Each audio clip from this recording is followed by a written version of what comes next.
strong, make me whole. I've been waiting so long. She's still in my mind. She's right there in front of my eyes. She'll never go away, knowing she's here to stay. Makes me think that life is quite okay.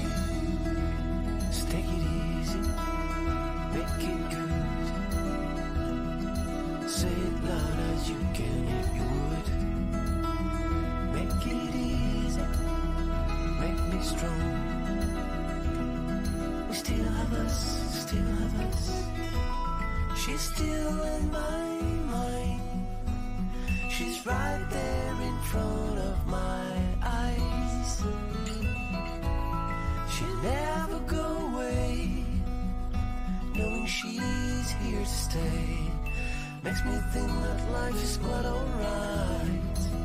So take it easy, make it good. Say it loud as you can if you would. Take it easy, make it good. Say it loud as you can if you would. Just take it easy.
welcome back to Homebrew Pie. I'm your host, Jimmy D, and today we have got a banger. First, want to start off with apologizing to all the rest of you guys out there. And know that most of you are getting to see the apology. That's the way I do it. I make sure that no one else can see it. So I do want to apologize. Work kind of pushed me a little bit later today than I wanted to be, so I couldn't get started like at my normal time. So I am going to be a little bit late, which means we're probably going to be rushing through quite a bit of this content and getting ready for our 3 games today. We've got amazing content of OP17. Everyone voted. We usually wait about a week to let people get the product and get the product in their hands, but thankfully, because of the way our community works and everybody likes to help each other build their decks, I'm giving away cards, they're giving away cards, we're trading SRs for SRs, rares for rares, just everyone's trying to get all the cards they need for the decks they want to play and helping everybody else get there. And because our community is so incredibly giving, most of us actually had our decks. And for those that had to order from TCG Player, it's okay, they're just playing with different cards until those cards end up coming in the mail. So it's just what you got to do sometimes when you're waiting for it. I hate that some of them had to buy into the FOMO market, but you know, honestly, when we get into Market Watch today, guys,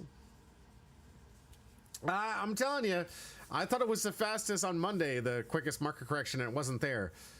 I'm leaning on the fact that it's pretty well caught up. This is a good Market Watch video. This is definitely good pricing in some of the ones where I'd say it's not even high enough. Hi, Cherub. Good to see you. Love to see you back. We got some great content, of course. Cherub, thank you for the exclamation point join, because you're reminding me to tell you guys we've got 2 packs. I already mixed these things up and shuffled these things up, so we're just going to go off the top here.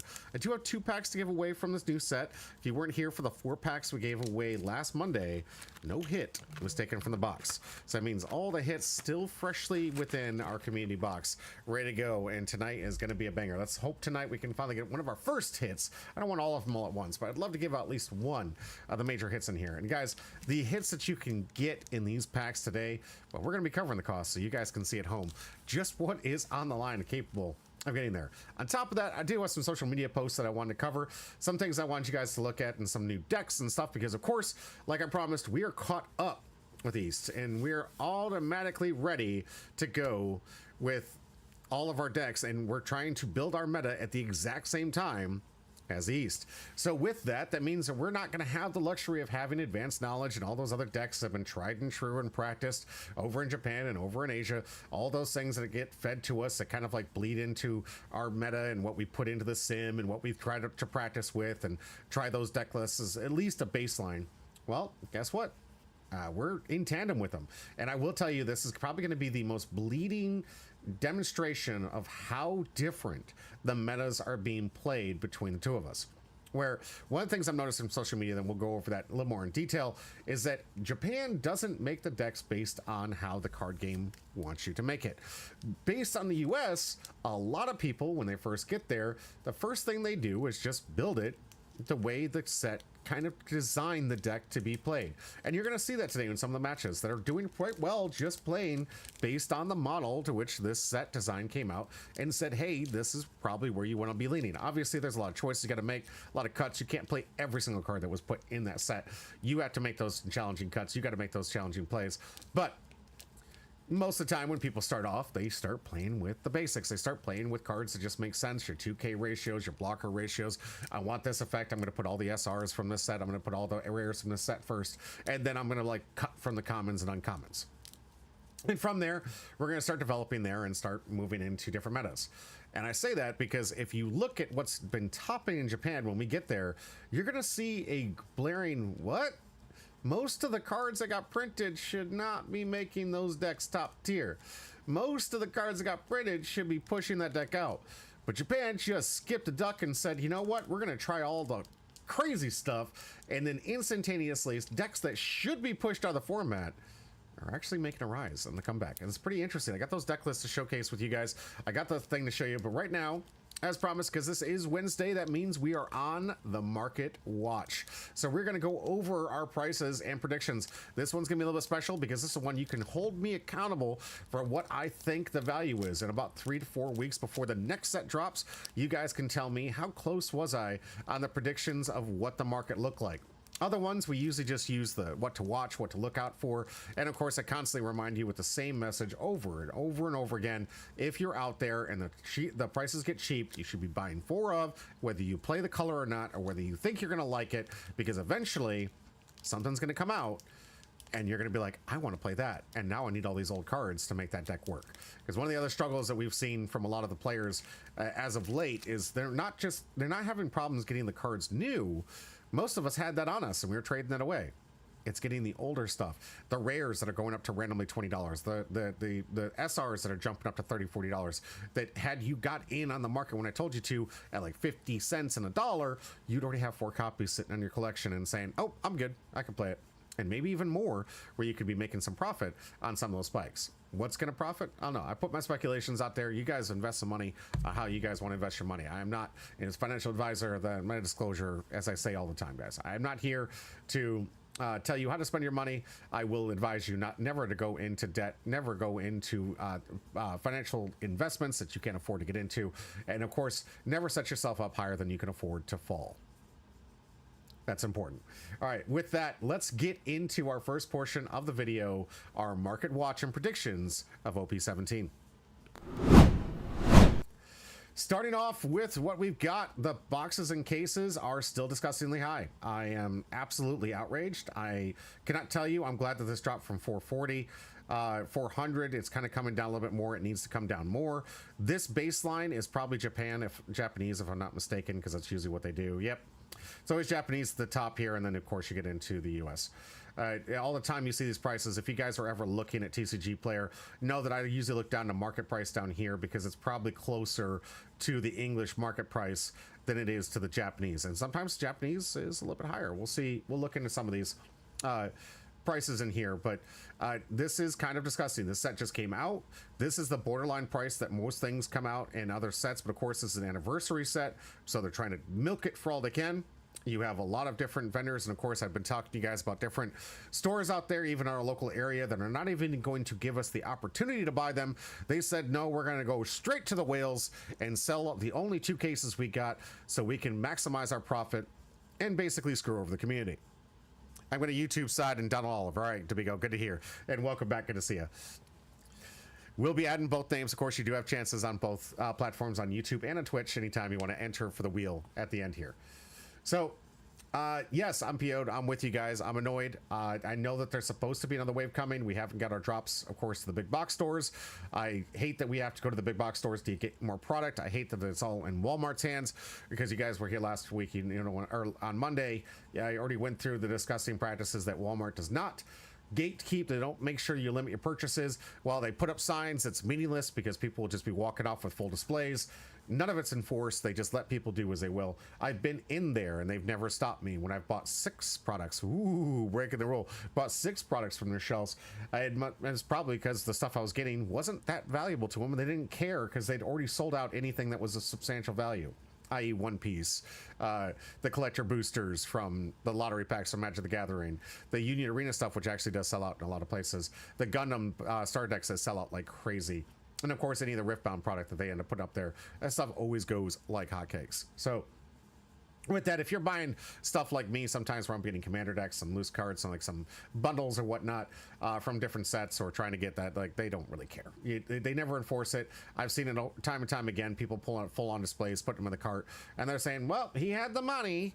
That's not how this is working. This guy is not going to be doing anything but trying to milk the whales for as much as they're worth and for as many as they last. Sadly, I don't see the prices for the boxes dropping very much until second wave. With the second wave hits, there's going to be a little bit of fear factor in the market. We'll probably see boxes settling around 250 when the second wave hits, especially with those stores, hoping that a lot of stores get flushed with it. But that is going to be completely dependent on whether those stores do the right thing and sell to the customers and stop milking the whales with these $4,400 cases. Like, if you can get them away from this idea that they're losing money, it's not money lost. Stop saying that. It's not profit loss. It is profit loss. It's profit loss. It's not money loss. You yourself, as an access to distributor, get a substantial amount of profit in return for selling each box. And in a normal market, you're paying an adequate price and getting an adequate return. It's actually some of the best returns you could do while selling any products. For those that don't know, those in the video game industry, their margins are like 1%. Those with the consoles, their margins are like 1%. If they sell certain Legos, the percentage is like 2% to 5%. A lot of like the plushies and stuff, they're only really making about 5%.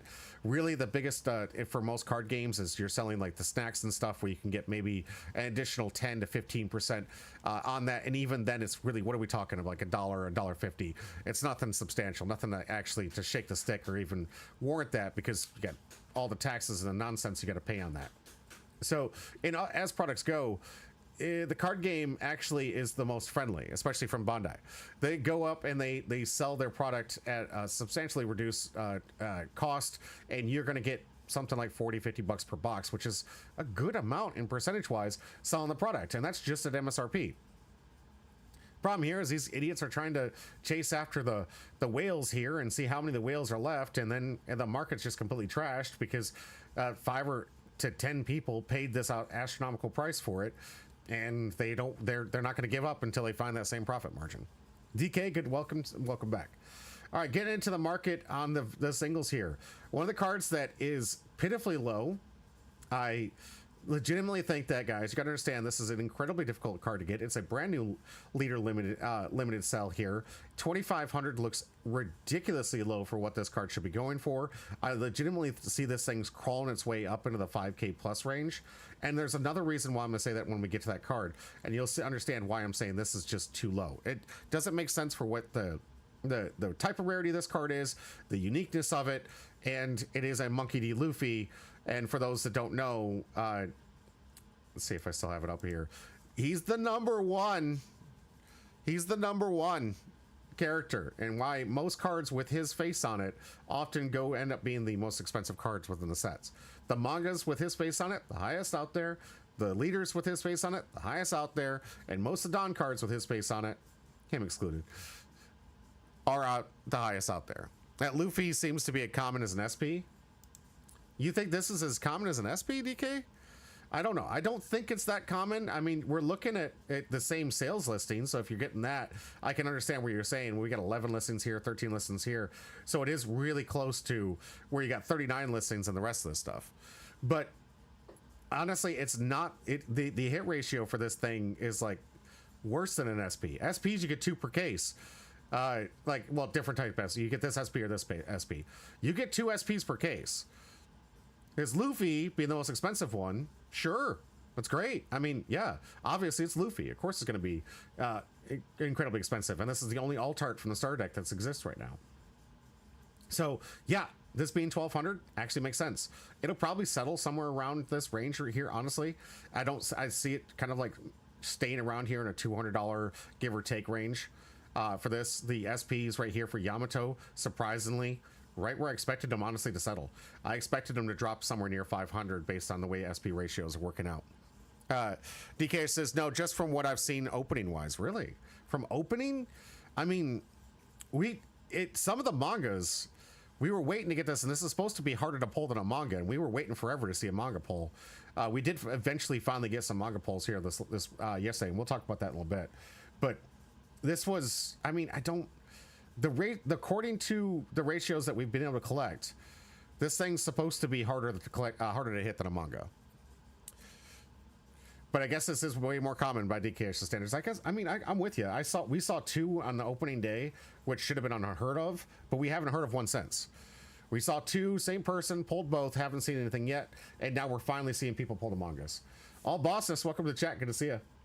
Devs, All Bossness, and Donald, good to see you on YouTube. Thank you. Baki Kaido, honestly, what is going on with this one? It's got the 449, but the market price significantly low. Oh, it just hasn't been bought since the last price. Okay. I was wondering why the market price, because usually the market price is much higher, and the first one's like a Japanese listing of it, which makes it significantly lower, but this is the lowest you can get available. Honestly, I can see that. Baki Kaido, I think, is definitely printed a lot higher than they had originally speculated that this would be printed. But the art on this thing is crazy cool. I love the artist. Baki is an amazing anime. If you just want to sit back and turn your brain off, seriously, really fun all around. It'll give you some laughs. Just turn your brain off. It's great. The Big O says, I've seen like 7 people pull that last weekend. 7 people? You're talking, which one are we talking about, Kaido? Are we talking, or the Big O? Are we talking about Kaido or Monkey Luffy? DK says, I don't know, 71 boxes from my LGS and 3 were pulled that I know of, and that's at least 1 more than another store. Wow. See a ton online. 7 people pulled the Luffy. Good grief. All right, maybe it's not as rare as I thought it was going to be. Maybe they're really trying to push this. The early game speculations, like, I don't know if you guys seen the video. I couldn't find it for today, but apparently the Panda Man will tell you what kind of box you have based on what's like in front of it.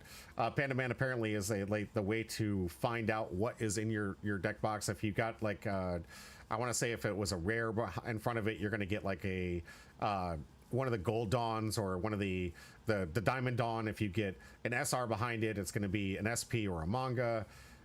If you get something else, like I don't know, I think it's like if you get an alt art and it's a manga in a box, and if you get an SR in front of it, it's something like you're getting an alt art leader of some sort. Yeah, you saw that? Yeah, all bosses. I know what you're talking. Like, apparently, according to their stats, and I don't know how accurate that is. There's a lot of data you got to get in to get that, but I will say. DK says, I don't know what they didn't collaborate, but the Panda is really messed up things up. I agree with you. Had no Panda Man in my box, so yep. I will say, the Big O, I can confirm on 2 different occasions about the Panda Man. I watched the video after I did the poll. I was able to get a alt art. What was it? It was. What alt art was? Oh, sweet. The sweet general alt art in the Panda Man. I got a box this weekend on for my own for my own opening pleasure on yesterday, because Lifelink sold the last of its stock, the stock that we're not giving away for prize support. But I got an alt art, and then I got the Panda Man, and 2 packs later, your boy broke the curse, guys. I have officially broke the manga curse that I have been listening to. I've been looking into since I've been playing since OP01 is when I started collecting, but I've been playing since OP04. I have finally been rewarded with a manga. Your boy did it, guys. I finally pulled my first ever manga, and it's not the crappiest manga on the list. And it did come with a Panda Man. And then my girlfriend got a Panda Man with a rare in front of it, and she got the Diamond Dawn. So, I mean, the Diamond Dawn's going like 120. She got a really good, nice hit in there. She also got the alt art Loki and an alt art in that pack. So that was like a $300 value in return. But both of us, I finally got my first ever Panda Man, and it was behind that. And then, of course, I get my very first ever Linlin. And it was my favorite one with Hydruden, too. So I was really super excited. I have officially broke it, which means there's a good chance we could break the curse for here. Guys, I haven't pulled a manga for you guys yet, but now that I finally got myself a hand for it, it's finally time we can finally get these ones out to you guys. I'm super excited. Last I checked, we're going to get on the market here in a little bit. Last I checked, this was $3,300, which is higher than the manga Luffy, the leader, and it is the highest of all 4 mangas on the market right now, which surprises me. But after we go over what's hot right now on the deck list, I don't think you're going to be too surprised why this is one of the more expensive ones on the market here. But super excited. I will be getting this graded, not by PSA. Screw you, PSA. I hate you. I'm going to get this graded by Beckett, or one of the top 10s. I'm going to have this thing get out there, Black Label. I don't care. I think using PSA as a standard is a mistake. They are the most criminal-ass people out there. You shouldn't trust their value. You shouldn't trust their grading. You shouldn't trust anything about them. The shadiest company out there. I'm not afraid to say it. PSA, what you're doing is illegal, and I hope that you get taken down for it. Getting caught up. Thank you for the hit. Thank you. Big Mom is my main deck. The big it's good to hear. DK says my Panda box was rocks and a pack of only 1 rare. Was it alt art rocks like the leader, or was it the secret rare? All Bosses says, man, I was just waiting for the manga Robin. Got to save my luck for now. Honestly, I would save my luck because that manga, I was chasing the same thing. I was hoping. Regular secret rare? Oh, that sucks. I'm sorry, DK. That sucks. But thank you very much for the congratulations. Yes, we did have 2 manga polls. Someone pulled the Kaido. That was Squid from the stream. I'm sure if you guys ever watched the videos, Squid's been on there quite a few times. But yes, he was able to pull the manga Kaido for his team. So I was super excited for that. Those are the only 2 actual mangas we've seen pulled from here outside of the leader. 2 leaders, 2 different mangas. Maybe one of the other ones out here. And guys, we got a lot of cases. A lot of cases. Let's get back in the market watch. Enough of me bragging about. I'm just super excited. Thanks, guys. I finally broke the curse. Thank you. Save your luck, all Boston. Save your luck. All right, so like I said, this settled to me pretty perfectly with the SPs. This is exactly what I was predicting personally in my head. I'd say some of these alts are still a little bit too high. Treasure rare, fine. I think this is going to drop down to about $100 because it is a treasure rare. But I gotta say, something's weirded me out about this Roxy Zebek. This is far too long. It should not be at this price. This is borderline where it should be at. I know it's hot demand. I know a lot of people are trying to play it right now. I know people like it. I guess based on bot purchases, people want it, so they're buying it and they're keeping it at this high price range. I'm not a fan of rocks being this high. It doesn't make any sense to me. It should be dropping. Same thing with Kaido. I mean, it's like Kaido is just a glass cannon fun deck. It's a deck that works. Don't get me wrong, it does stuff, but it's a fun deck, and it's just like, why are these still so high? These things should be around $50 and then climb back in several years up to $100. But this seems incredibly too high. Not the Afraid of the New Era. This is actually about standard for your alt art event cards. Like, this is pretty standard. I'd say the only thing not driving this thing up higher is that most of the cards and most of the stuff you want to get in here just powered up Mihawk. So this isn't a Mihawk card, so it doesn't go up there. If this was a Mihawk card, or if they really did make Shanks more powerful than Mihawk, like, this thing would be up in the 200s easy. Kaido was quite strong until the Fishman Mihawk crap. I know, I was going to get into that, DK. Easily playable. It is very easily playable. I mean, they have this, most of the deck is just the 2 SRs for Kaido, and then all the rares and the uncommons and commons that you needed for the deck. So it's relatively cheap, too, to build the decks just flat out. The older stuff, I say, was probably the more expensive stuff at the end of the day. But it is very playable. This is a very threatening deck. Trust me. This deck will steal some wins against your opponent not paying attention. So don't just look down on this deck. Don't think it's just a joke deck. But I will say it is still glass cannon. So trying to run it for a very multi-round tournament, I'm talking like your 8-9 round tournament, I don't know if I would lean on Kaido for consistency to get there. Out of a best of one format, I don't see it happening. Sorry guys, the consistency just not there. I do love the deck. I think in a best of 3, you're going to win a lot of best of 3s with this. But in an 8-round tournament, it's just too much of the odds that you're not going to have a good hand. Yeah, we just want alt art leader, but no one wants to alt Luffy leader. Notice, I mean, it's the highest priced leader out of all of them, but you're right, no one cares about this because it's just better in Sabo. I mean, his entire package is just, Sabo did it better. Sabo did it better. Look, Luffy alt arts for the secret rares. This actually makes sense to me. This bottomed out pretty well. I think that this alt art at 81 is still a little too high for alts, because most alts really go underneath the leaders. Alts are considered a lesser value than your leader alt arts. So most of the time you'd want to see the alts go underneath. Like this Nico Robin is a very fair price because Nico is a hot demand card. 68 still seems a bit high for me for this one because there are 4 different alts of this already. You got the manga, you got the regular, you got this, and you got the SP. There's so many different ways to get it. $106 for the Diamond Dawn. This one I think is going to be a sneak hit for most of you guys out there. I honestly do believe that this is going to be a sneak hit, and only because you need 10 of them to make a deck. People are really going to want to have that unique printing because it's the first time we've done Diamond Dawns. So people are going to be out there trying to bling it out for like the next competition and everything else. So I do see these things selling like crazy for the people that just want to have 10 of the Diamond Dawns being the first time that happens. Now, after we get a couple of sets and they keep doing the Diamond Dawn, eventually this will probably lose its favor, and then you'll go towards whatever deck happens to be popular. If Rocks is still good, it may stick around the $80-$60 range. But after they start releasing more in this Diamond alt card, it's then going to start kind of settling the price down a little bit because its nuance is going to be kind of lost. So for the short period of time, I see these selling quite well. Mostly because people are trying to bling out their decks and trying to get 10 of these as fast as possible. So the selling market's going to be going crazy with it. And I do think that they are incredibly rare. I think that they're going to be incredibly hard to get. But after we see more of them, it's going to fall out of favor, guys. It's going to drop money quick. So if you're trying to chase it, it's your money. Do whatever you want. I don't recommend it. I don't recommend it. If you pull it, good price. It's really good price. You're going to get a great value out of it.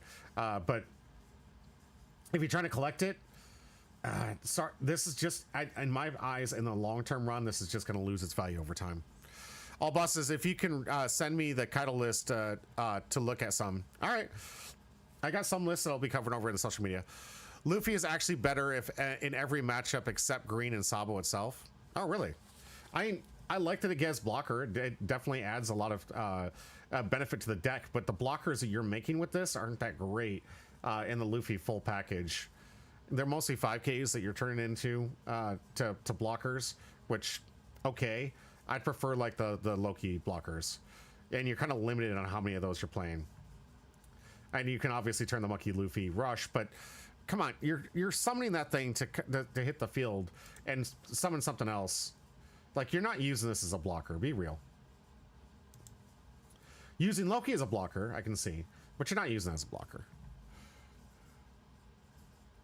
All the other alt arts here makes sense. I'm really sad to see this because I love the Shanks deck. I think it's a lot of fun. But as we already talked about, Mihawk is kind of like throwing a shadow on this one.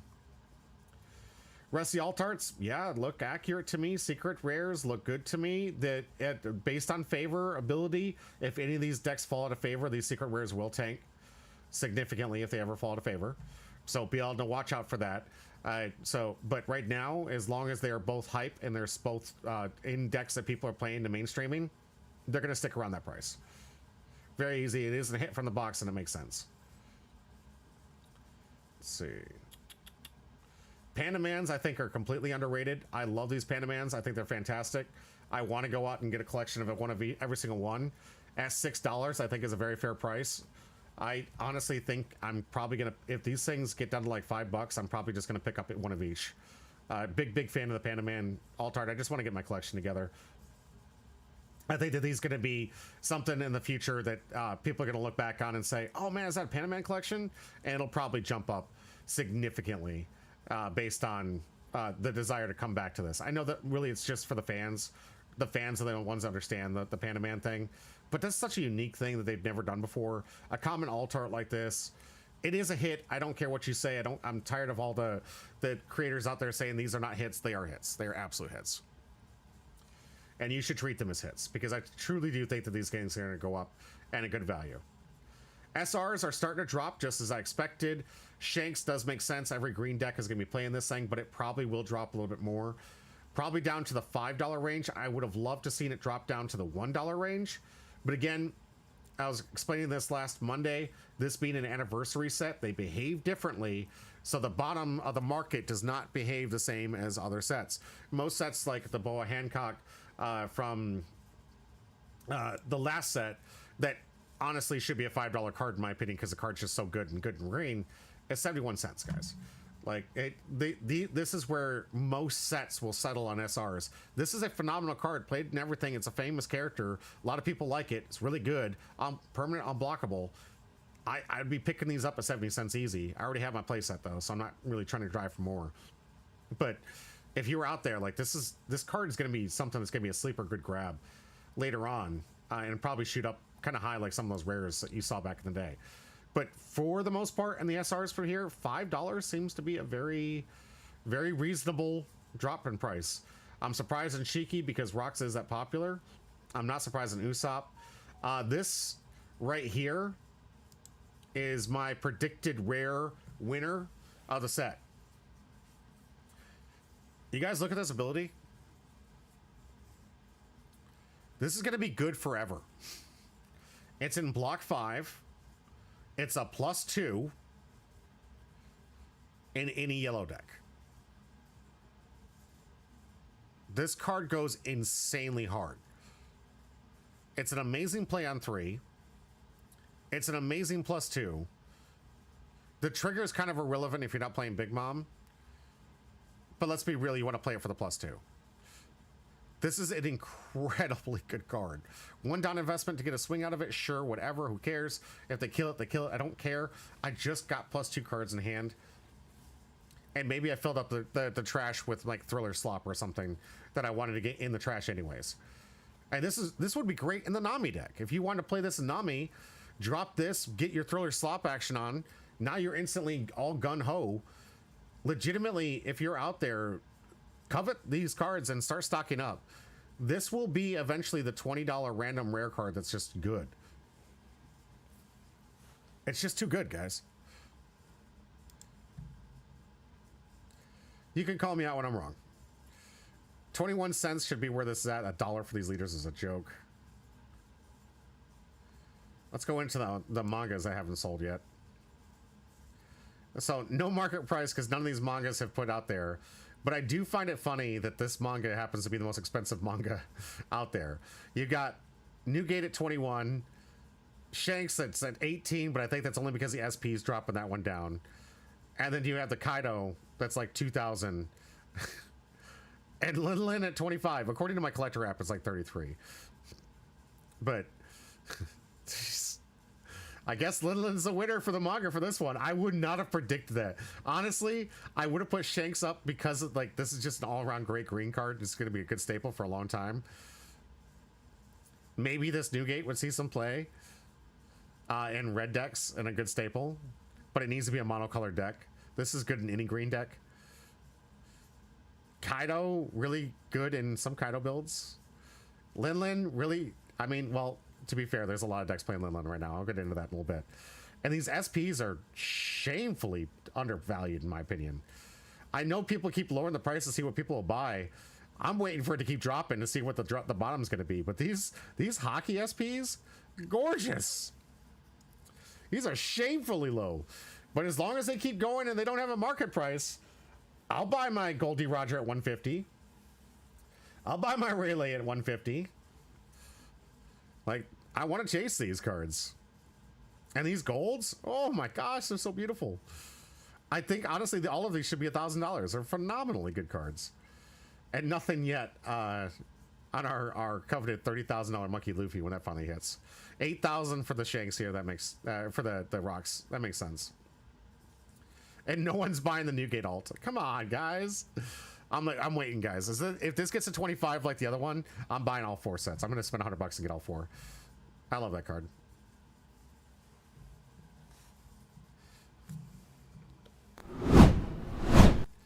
All right, that's going to do it for today's Market Watch and all my predictions. Remember, you guys can hold me accountable all you want because I will be referencing that, and that will be where I'm predicting the market to go. So in about four or 5 weeks, or about a week or 2 before we get into the next set, we'll see how close I was. Well, you can call me out and say, oh my God, everything tanked to oblivion, which would honestly be my dream. And if that did happen, it's because one Bondi was just like wave 3, wave 4, wave 5 of this product. And if that was to happen, oh my gosh, I would be so happy. If I was totally wrong, everything bottomed out on this thing and the value of this thing just tanked because everything was entirely cheap, I would just be happy. And now, mind you, temporarily. And the reason I want that is because I want to put the fear of God into these frickin' scalpers and get them out. Not because I want these things to be devalued. I think, honestly, and it was really something really cool I saw from Goldfish. Is it Goldfish? It's the Magic Creator guys that do the MTG Goldfish. I saw from one of the creators, he put out an amazing post that most Magic creators right now are posting hits from One Piece and posting hits from Riftbound because they're substantially expensive and they're not like lottery ticket cards. They're not like these cards that like you have to get serialized or you got to spend $450 per box to get a chance to get one of these lottery cards. These are coming from baseline packs and boxes. So if you can get them at close to MSRP or just a little bit above MSRP, you're getting $1,500+. And a lot of Magic creators are going on social media now, posting their hits and posting the brags about these things. And what he was saying is that Magic the Gathering, you're kind of losing here. Because you don't put any value in your baseline sets, your basic play boosters have nothing of substantial return. You're kind of screwing yourself, guys. You're like your lottery tickets and those other boxes is so rare that no one's actually pulling it, and the value is so low comparatively based on the financial investment. What are we doing? What are we doing? You're missing this opportunity of free advertisement. You're missing this opportunity of getting people into the value. And I want to see the value. I do. I love seeing cards at $30,000 that are incredibly hard to get. I love seeing that. I don't like the scalpers. I don't like those guys messing with the market. But I don't think we need the scalpers to make those cards at that price line, because we're not talking about scalpers buying those hits. Those are crypto bros, and those guys are asset class. So they'll be around. asset class managers will be around for a while. The scalpers are the ones that are buying up the product the rest of you and I want to play with so we can play our decks. That's the problem. All right, I digress. We got some news. We got some social media stuff I want to talk about. Some new hits, new decks that are topping, some meta analysis from the East and what's hitting big, and some really interesting stuff I'm sure most of you guys have seen. Honestly, I was super excited to see some of these leaders doing some well. So we're going to check it out. Let's get into it right now. Starting off with an announcement I want to the rest of you guys. If you made it in the Flame through, this is your first and final week that you're going to be able to get into getting the bundle. If you were like me and I woke up 5 minutes before the Flame through had dropped, at the exact second that the registration for this dropped, I hit refresh. I got in. They prompted me with, "Do you want this bundle?" I was like, "No, get me in the tournament. Get me in the tournament. Get me in the tournament. Stop with the advertisement. Stop. Delete. Go. No. Move. Got into the event. My girlfriend got in the event as well. We were locked in. And then we realized what we had missed. We realized we had missed an opportunity to get the bundle. We were so incredibly scared that we wouldn't make it into the event because this thing sold out in literal seconds, that we didn't get the bundle and we missed it, and we thought we missed it for good. But thankfully, I did send out several emails to both the people that are running the event, Bondi and Tixer, asking and begging them to give me another opportunity to get there. I'm sure others did as well. I'm sure they're probably inundated with massive amount of people asking for it. But they have released the capability for us to easily get up. If you have a ticket, you have it on your app, you can go in there and you can get the bundle. So I was able to secure my bundle that I thought forever was going to be lost because I just got so scared that I was not going to make it into the event if for any reason I got sent into a different window. And it's not like it's unwarranted fear, guys. I have been in the queues of like secret layers where I had a window that said I had 10 minutes to check out, and at 7 minutes I went to check out and they said, "Oh, it's already been taken, it's gone." I'm like, what was the 10-minute window for? Why did you give me a 10-minute window if by the time I actually hit the fourth validation that it's me and I hit the payment button, someone else got it and it's gone? Like these websites, and it might just be a Wizards thing, but these websites, how quick, and you guys know how quick these things go. I didn't want to miss any opportunity for me to miss this event and get down there and be a part of this Bondi Card Fest. First and foremost, for those, Sabo was one of the big decks that I did want to play in here, and we have a metal, kind of like a breakdown of this. And I'll put this in the chat for those that want to look at this and see this data, maybe subscribe to these people. I find some of them to be very fantastic, especially like Orange Samurai, Vampires on here. I've got some Japanese individuals, I don't know their real name. But for the most part, I found these creators fantastic. I love their data, and I love how much time they put an effort in here. I will try not to post anything from some shady creators out there. If you feel that they are shady, let me know, and I'll prevent you guys from going there. But I enjoy the content that these people publish. I follow them quite regularly because I love stats like this. I love seeing where the good matches, what are the bad matches, what am I playing against on the sim. They collect a lot of data. I mean, we're talking 31,000 plus 28,000 games played. That's an insane amount of data collected. Insane. 59,000 games played to collect this data. I'm sure, honestly, realistically, they're probably putting this through some AI simulator. But regardless, that many freaking games and that many different opponents, different decks, the data is more trustworthy than your own opinion based on your locals. So, really cool to check out. Obviously, this is a go second deck because most things are 2 cost. So being second does not surprise me. What does surprise me is going second against a Nell, but I think it's just because the power level of a Nell is so high that going second against a Nell is kind of like a mistake. There's also cards that you could put in to make this matchup better that are not seeing play here, but there's a lot of easy cards you could add into to make this matchup a lot better. Rox D. Zebek has an auto fail. Yeah, Rox is a really hard. Going second, you get close to the 50th percentile, but that, honestly, Monkey D. Luffy Rush obviously can rush it down real fast and takes advantage of its 4K power, and just has this great top end. Port Gosti Ace going first against it makes sense. because Porcos Ace is just going to beat you down with 8Ks. So it's going to have, like, this is where they're both playing for the second slot. I've played this matchup. I definitely believe the second slot is better in this matchup, and I can definitely concur with the percentages based on these matchups here, from my own opinion. But I like to see that it matched up with this massive amount of data. Linlin, it seems like an auto win. Shanks, it's an auto win. Mihawk, it's kind of 50-50, obviously on a die roll here, but it's still really close to 50 here on this percentage here. While it is red, this is really close to 50, guys. So it is, in my opinion, with the 61-50, this is a favorable matchup. This is a very favorable matchup. The difference in the Kaido here, I would say this is a coin flip. This is an actual coin flip. This is a favorable matchup. This is a coin flip. Obviously, it's the same leader. This is a coin flip. This is an auto win.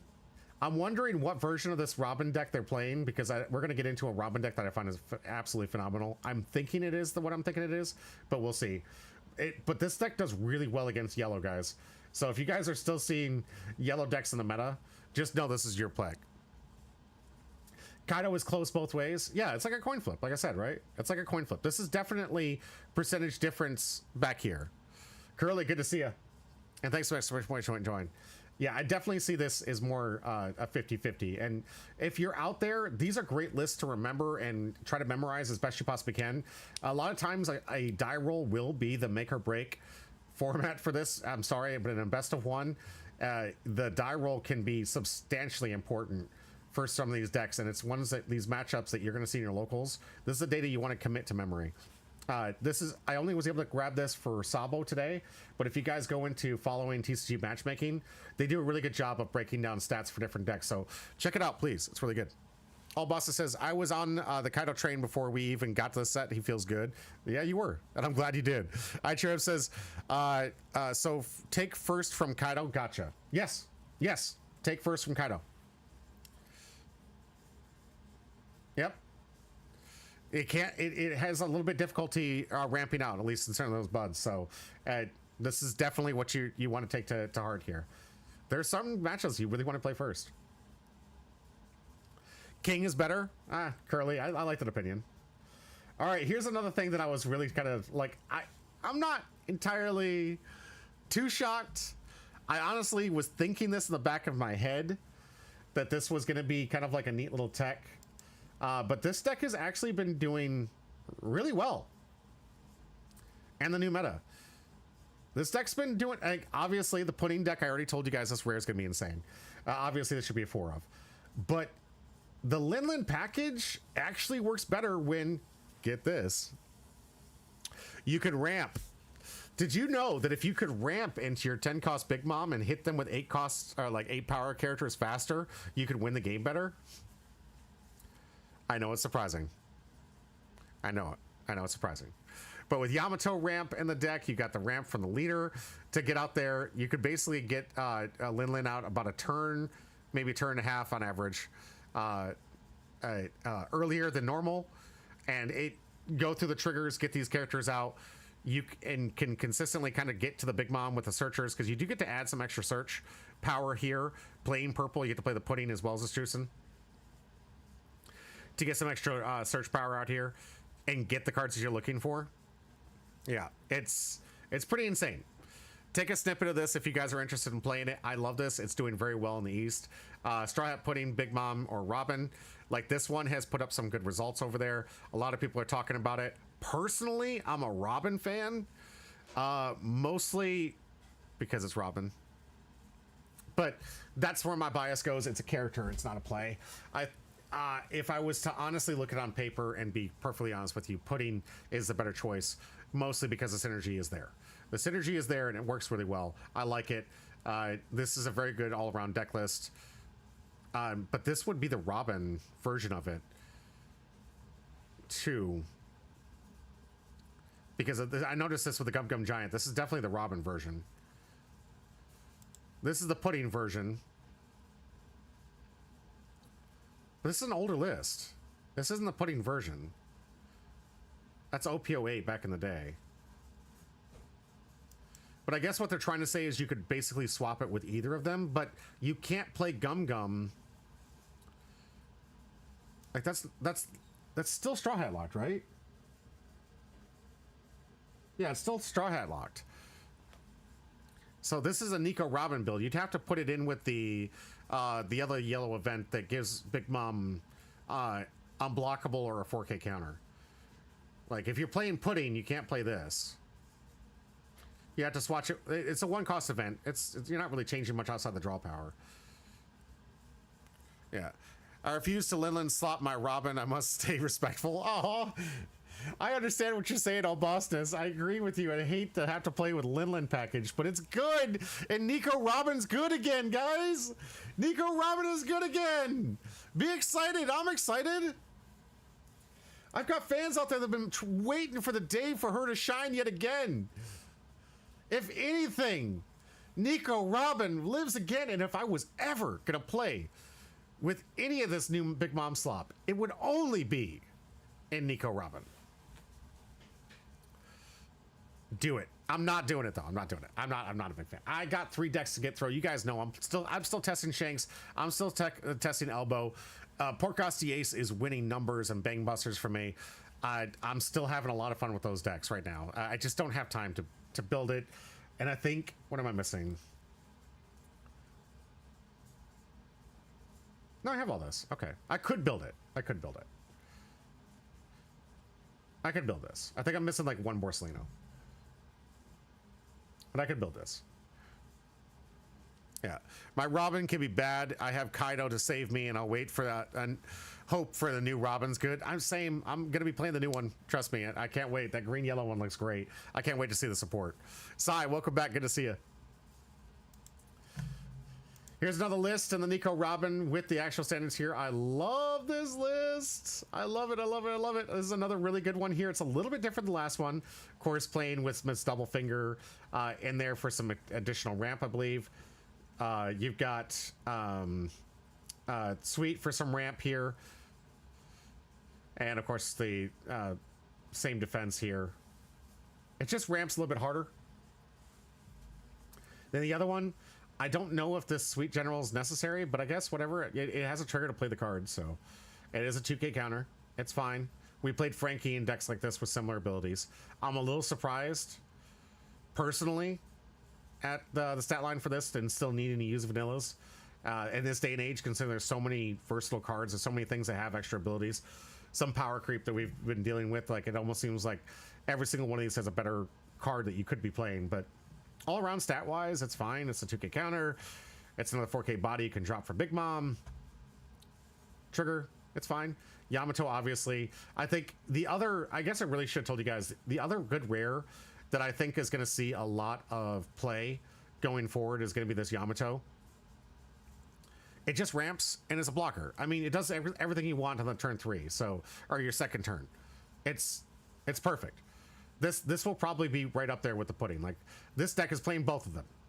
Both these rares, I think, are going to be secret hits in the next couple of months next year. All Bosses says, plus you could just rob an ability to use it for ramp anyways. That's true. You got Robin to ramp, but I don't know. This is fine. I think if I was going to do this deck personally, I would cut this. I think there's got to be a better option. There just has to be. I like the Sweet General. Parasparrow makes sense. Get out the rush. Get out the bodies. Yeah. Looking good. Then we have the Japanese meta, and I think you're going to be surprised as I was seeing this nasty little guy up here. But I'm telling you, this is the difference between how we in America deck construct versus how Asia deck constructs. These guys literally try to skip 3 or 4 phases. Most of the time in the West here, we'll build the deck close to how the designers expected us to play the deck. If you're playing it as it's intended to be played, based on the producer, not like this advanced stuff that we're going to keep getting into with these new tech cards, these new like 2-card combos, these other things that haven't been tested yet, other packages within it, like what kind of like how we found out about Strawbo being really good kind of late in the format, and someone built the Strawbo combo and was like, oh, this is surprisingly pretty good. We're going to see stuff like that, right? But And now, if you play like they intended, Enel shouldn't be here. Enel really shouldn't be here. As they intended, there's too many 2-for-1s in OP17 that crap all over this deck. Way too many. We're not talking about just like some cheeky 2-for-1s. We have some legitimate counter. Shut up, Enel. I don't care. We've got some freezing. We've got lockdown modes. We've got so many different decks. I mean, Shanks should be crapping all over this thing, just keeping the Enel lockdown. Like a cute 6-cost Enel. You're never swinging with it. Like, what are we doing? Most of the cards can 2-for-1 their board. They're not going to have much of it out there. This doesn't have that much rush. It has one character with rush. And it's like a 6K swing at best. Most of these decks can be at 8K and whatnot. So it's like, what are we doing? I can understand this matchup here because a lot of the 6 into 6 here for the Captain John combos. But I honestly, I blame the fact that they just said, nah, screw it. I'm not going to play the 2-for-1s that were given to me gratis of the power creep. And I'm not putting those on my deck list. And then the guys were like, well, if you're not going to put the 2-for-1s in my deck, I guess here comes an L. All Boston says, my 10-cost Kaido that negates the NKOs loves to see that an L. Absolutely, right? That's what I'm saying. Just negate it, turn it off, pop, goodbye. There's so many answers to this thing. So I was like, I think you saw it while I was pointing to it. So their meta, obviously, Mihawk better than Shanks, makes sense. Rock's doing very well, makes sense. This is probably the elbow version. This is probably similar to the version I'm playing right now in Porcos the Ace. And Kaido, of course, was a surprise hit, I think, for most people, because it is good. But I want to be very clear. All Bossness, I need you to see my face. This is not an attack on you. This is not an attack on the fans of Kaido. I think the deck is very strong. I think it can easily win 3-4 round tournaments with ease. 3-4 rounds is not asking a lot. I used to play Bello Betty. It don't take much. I'd sweep events in less than 15 minutes. I'd be done with my tournament. I'd be like, done. I got 4 rounds in 15 minutes. We're done. I won. It was great. But the consistency of this deck is not there.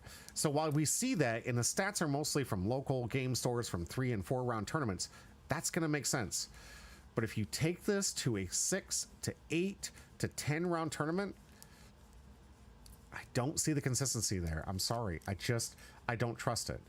I bless your heart if you do it. Maybe you're the luckiest man alive, and that's all you need. And sometimes in this card game, that is all you need, is to be luckiest man alive. But I just strongly cannot recommend it for bigger tournaments. It is a good deck, though. Kaido, if you miss ramp, it's so inconsistent. Yeah, I will be the first to admit it. Thank you, All Bossness. Understand that this is not an attack against you. I love the fact that you keep playing the deck. I'm glad that you were on this bandwagon before, and I sincerely think that this is the Bello Betty replacement of our meta. Like, it'll steal wins. It'll be good. But the consistency, it's not there. Sorry. Yeah, so this, obviously, Nami's still on the gameplay here at Pudding Packages. Robin above Pudding! I like this. I'm a big fan of this. Have you guys seen this? Robin above Pudding. Aha! Aha! And Lidlin sitting below Nico Robin. Let's go. Let's go. Pudding below Nico. I think I said that wrong. Pudding below Nico. You got it. I don't see any koala in there. Hazel, that's what I'm wondering. Where's my koala? They don't respect it, Hazel. They don't respect the koala.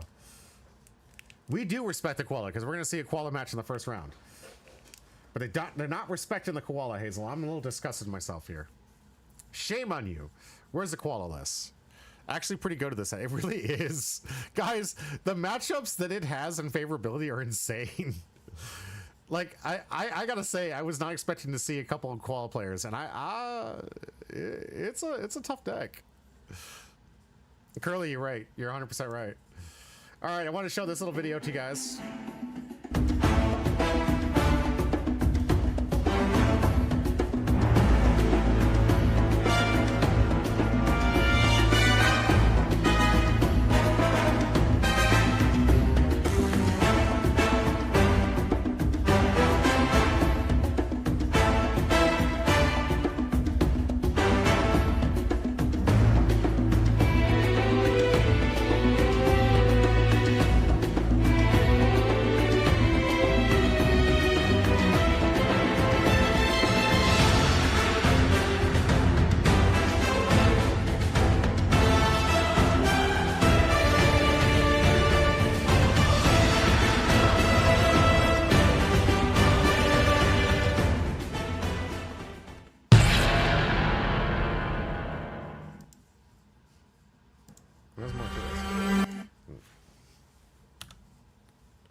If this is you, stop it. That's a PSA, guys. That's a stop it. That is a stop it, stop it, stop it, stop it. Literally the only way you're going to win games. And honestly, I'm precursing this saying, I hope Bondi does put a stop to this nonsense. There's going to have to be some rules enforcement for slow play. We don't have an issue in our locals. We got great locals. We got great players. We got people that are not trying to cheat at system. But when it comes to competitive play, the way the rules are designed, a lot of people are going to be stealing wins like this, and I'm not a big fan. I think this is hilarious. I think it's funny. And don't get me wrong, I thought it was great because that's what it feels like sometimes playing against these decks. It's like, good God, can you please take a play? Make a play, please. But Bondi, to be real, that joke is based on reality. Please do something. Please make sure that people don't stall the clock. You install whatever they got on the sim for the clock method of some sort. Because a lot of these people are going to be cheesing some wins with just some Linlin life gain nonsense. Where the first rule is how much life you have, and Linlin can literally be half its deck. One of the best ways to beat the deck is honestly starving it. It's to the point where it just decks out. It's literally one of the best ways that a lot of decks can do. Like, if your deck can stall and does really good in the late game, you could 100% stall this deck out to lose. Like, they can't do anything about it. The deck's terrible. It's tried. You kill the big mom, you kill the big mom. Like, and maybe the big mom's in life and you don't do anything. What are they doing? The deck's worthless. It's crap. So, please, Bondi, help the slow play. Change the rules or do something to help against it. Please. Another list here. This is for all the fans that are enjoying the Sabo list here. Another good play. I like this one. This one apparently did pretty well in a different tournament here. It does feel insanely broken. I've watched some gameplay of this. I've been trying some of this out myself. I have it built. I haven't added him. I like this. I do like that. Docking Station 6 going to 3 just to get this out. Maybe that is the play. It is playing the Ground Death, which, haha! I told you guys when I showed my list, the Ground Death was just too good not to play. So, I told you guys, Ground Death too good. Ground Death way too good. Sanji is an interesting take here. I like the plus of the blockers here. I was wondering what to do here. I will say the one thing that I think people are still sleeping on is the Brook. Brook trashing a card, extremely good, guys. Very, very, very good. Nico Robin, while I love her to death, I think she's fantastic. Personally, I'd just put 2 Brook over this. I think Brook is phenomenal. Trashing a card is not something to scoff at, especially with decks that like to do that, as it is. Like, trashing that card can make a big difference in the late game, especially when you can keep recurring it too. And if you can recur it in the late game, making the math a lot easier, you'd be surprised how good it is. Recurring Tony Chopper is pretty good. Don't get me wrong. Can't get the swing in here. But if you got the math and you can just pay 2 to reduce the amount of cards in hand and see what they're discarding. If they discard counter, obviously they have counter. If they discard no counter, there's a good chance they have a really weak hand, but you can do the math a lot easier. And it is a big tell. Either. I need Ground Death. Oh, I don't blame you. Sure, that's one of the rares I wish people would have picked up on early, but I think that one did stay pretty expensive at like $5 for the longest time. It just kept growing on there. You may play back your Ground Death. It's too good. All right, thank you. I appreciate that. You're right. Brook is really fun with the new Elbas stuff. It really is, Curly. Guys, you're sleeping on it. You're sleeping on it. You're not seeing the true potential that is. I mean, you got Monkey Luffy that gets it back. You got Pirate Docking 6 that gets it back. You've got a lot of ways to recur that thing back from the yard. You should be doing it. That card's so good. I will say, though, on top of this thing, I've made this argument, and this should be Jewelry Bonnie. Sorry, guys, this should be Jewelry Bonnie. The no hands out. The reason you do that is because the Jewelry Bonnie can find this Nami. This Nami can't find this Nami and this Nami. So I understand that the reason they probably constructed it, maybe the Jewelry Bonnie was a little bit harder to get their hands on. It isn't that expensive, but this should be Jewelry Bonnie because it can grab this Nami. You guys know what I'm talking about, right? Oh, Debigo has 5 deaths. Well, Christ. Hazelnuts, the one Straw Hat stage in there might be good. That gives 1+ to your characters. That's true. It does give 1+ to the characters. So the stage might be really beneficial too to keep it from dodging some of the double removal. It'll definitely help with this Rono or Zoro. This is probably like the hottest common, uncommon. I can't remember the rarity on this thing. Can I get it in the zoom in? No. This is probably the hottest uncommon common that I've seen. A lot of people put this in their deck, and for good reason. The anti-kill stuff, super strong, early out. He does have viability to stay alive, and the cost is nothing. It's nothing. Bottom 3 decks is probably one of the easiest costs to pay for anti-removal. That's why Kobe was so good for the longest time. I played 3 copies of Sunny Stage for docking 6. Ah, that makes sense. Yeah. And, oh, you put it in for Koala? Interesting. Is there enough Straw Hats for Koala? I gotta get your newest Koala build, Hazel. Thought another little fun meme. That's okay. You can keep it. That's okay. You can keep it. I did want to tell you guys that, honestly, if you haven't seen this, I think the next one's the link to the list. But if you haven't seen it, the Hody Jones Vanderdecken combo is actually pretty gross. I just got to see it live on someone's feed on social media, and I couldn't find it from my like section before this thing started. But I was like, no, that's actually pretty broken. Putting Vanderdecken in here on a card that rests, Vanderdecken in Shanks even, is super strong. Like, the Hody Vanderdecken combo might be back, guys. It might be it. It might be the thing. This is a card to play, guys. Vanderdecken is definitely gross. Big blockers are screwed. They really are. It's so gross. Those who don't know, like, Vanderdecken can just discard to kill any rested character. It's like a 2 cost or something like that, right? Let me pull that up real quick. I want you guys to see what I'm looking at.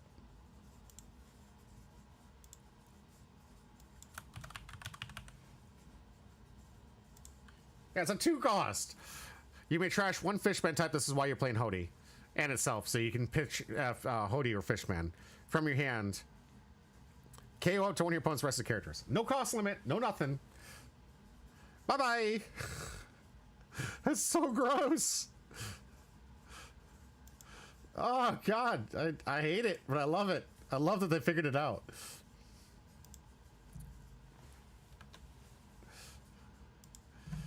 Oh, no. Finally, I got the Kaido build here. This is for all bossness. This one's doing bang busters, guys. 1 in Japan. No 2Ks. Just all around greatness here. And it's been doing really, really well. Kaido is not surprising to be a tier 1 deck, but again, this is a 3-round tournaments. They haven't done anything big. We haven't seen this in Treasure Cups. We haven't seen this in regionals yet. We haven't seen this in the bigger tournaments. If one of these takes down a big tournament, I'm either going to say it's the luckiest man in the world, or I'm going to eat my own words and say, you don't need consistency. You don't need searchers. It's just that good. Yeah, I figured you like this all bossness. I pulled this one up for you. Love seeing the Bonclave replays here. Playing some health with the Charlotte Katakuri and the Linlands. That's always fun. Obviously, playing the Big Mom is so good right here. But it's all top heavy. Ramps out as best it can. Get the event. Ramp out as fast as possible. Yeah, I set mine on Discord. It's more consistent for the, in my opinion, a ramp. Okay. Let's see. Don't want to, like, drop you here.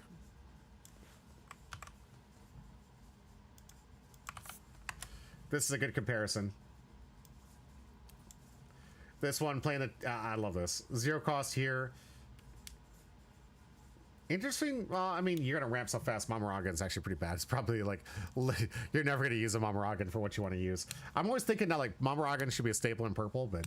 No, this is the one deck where that's like, no, you don't play Mamoragan. You don't do that. Yeah. Because it says, I think they just need to add the Ebo King and Basil Hawkins he just got from OP17 for like a little more consistency. Yeah. I mean, I like that. I do like that for the consistency. Like, you got to have more turns in the drop. You look at this curve. Turn 2, they're not doing much but swinging if they don't have this, guys. They're not doing much. They need to have this.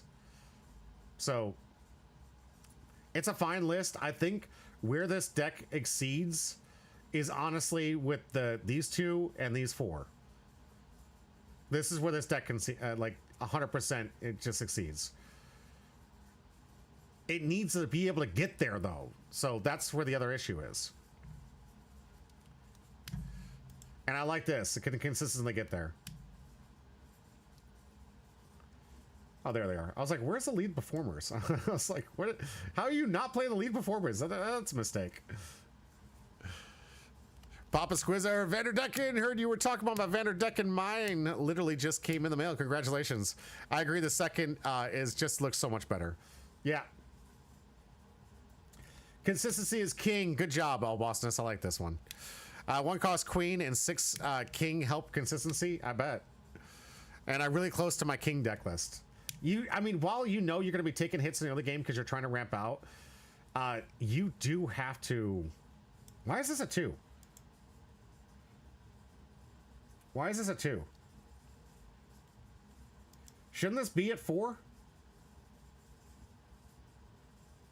Am I mistaken? I mean, All Bosses, you could tell me why. It should be at least 3, yeah. All Bosses, I know you're having tight find room, but this is an important card. I don't care if you could search for it. You need more of them in the deck to consistently hit. Yeah, because I'd rather use 1 for counter later than miss it. Well, if you're using it for counter later, then put 4. Put 4 in there. You want to hit this as much as possible. The games are dependent on this card. Especially if you want the explosive start and to be able to drop these things back to back to back to back to back. The 1 cost one?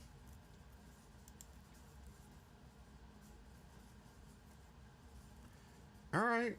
Alright. But that's... Oh, it's a 4 of. Alright. Alright. This guy's got 8. It is cheaper kind of late game. But he's all in on the rush. He's all in.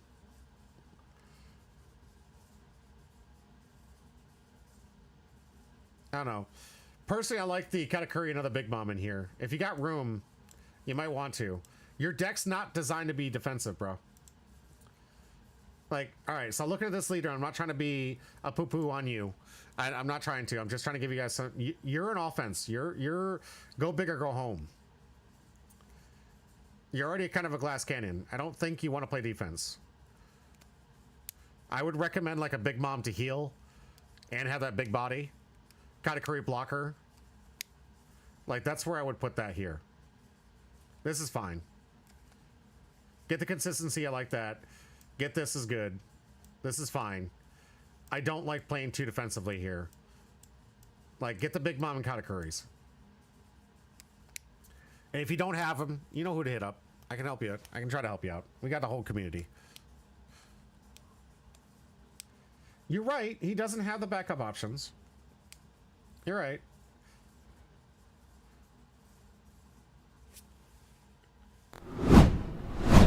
Those are just my 2 cents here. That's very fair. I like my main flame dragon too. I get it. I get it. It's so good. I love the card too. It's great. I think that do what the deck is trying to do and make it do it better. And I think in a lot of ways you did that. And in some ways the other guy was kind of like, hey, got a curry blocker in Linlin, was good in Floofy, or what was it? Peanut Butter Luffy was phenomenal in that. Was it Peanut Butter? Was it blue purple? Yeah, blue purple Luffy. Like, it was phenomenal in that deck. It got so good it was banned. It got banned for a reason. It was good. It was really good. And I still think it's good. I still think it's worth playing.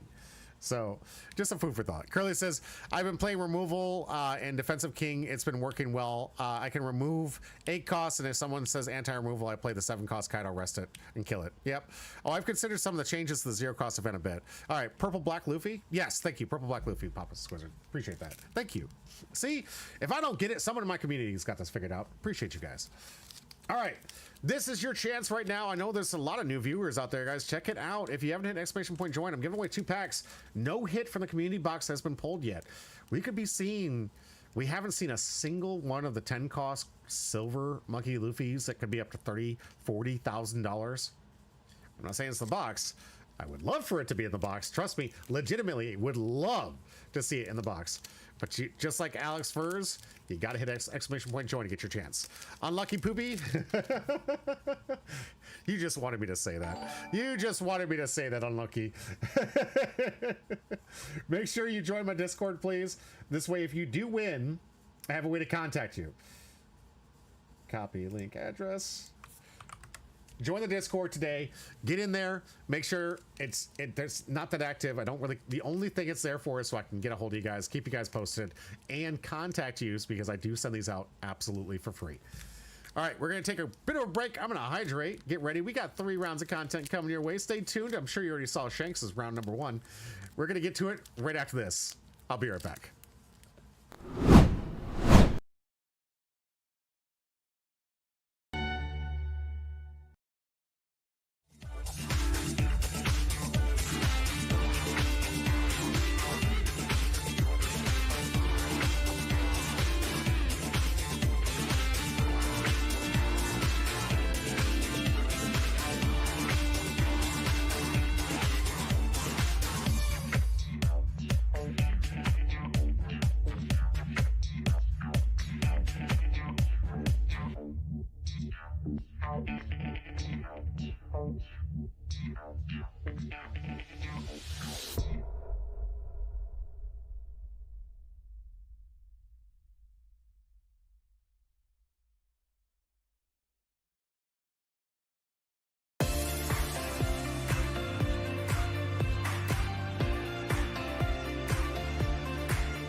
Spellbound, yes, I'm still around.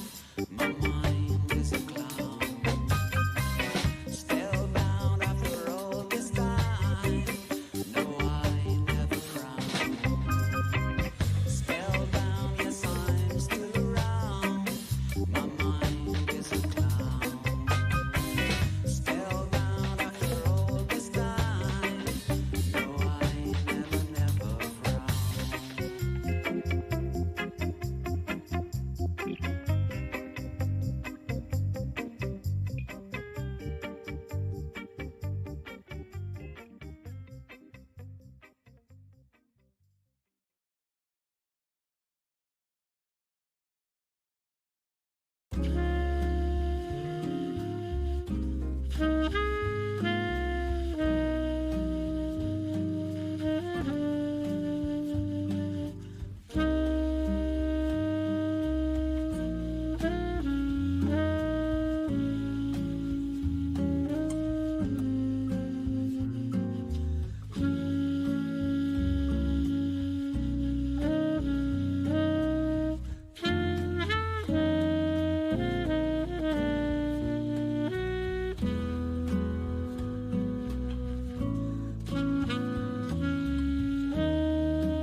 Welcome back to Humble Pie. I'm your host, Jimmy D, and we're here for the first of 3 of our matches for today. We've got some awesome OP17 meta right for you.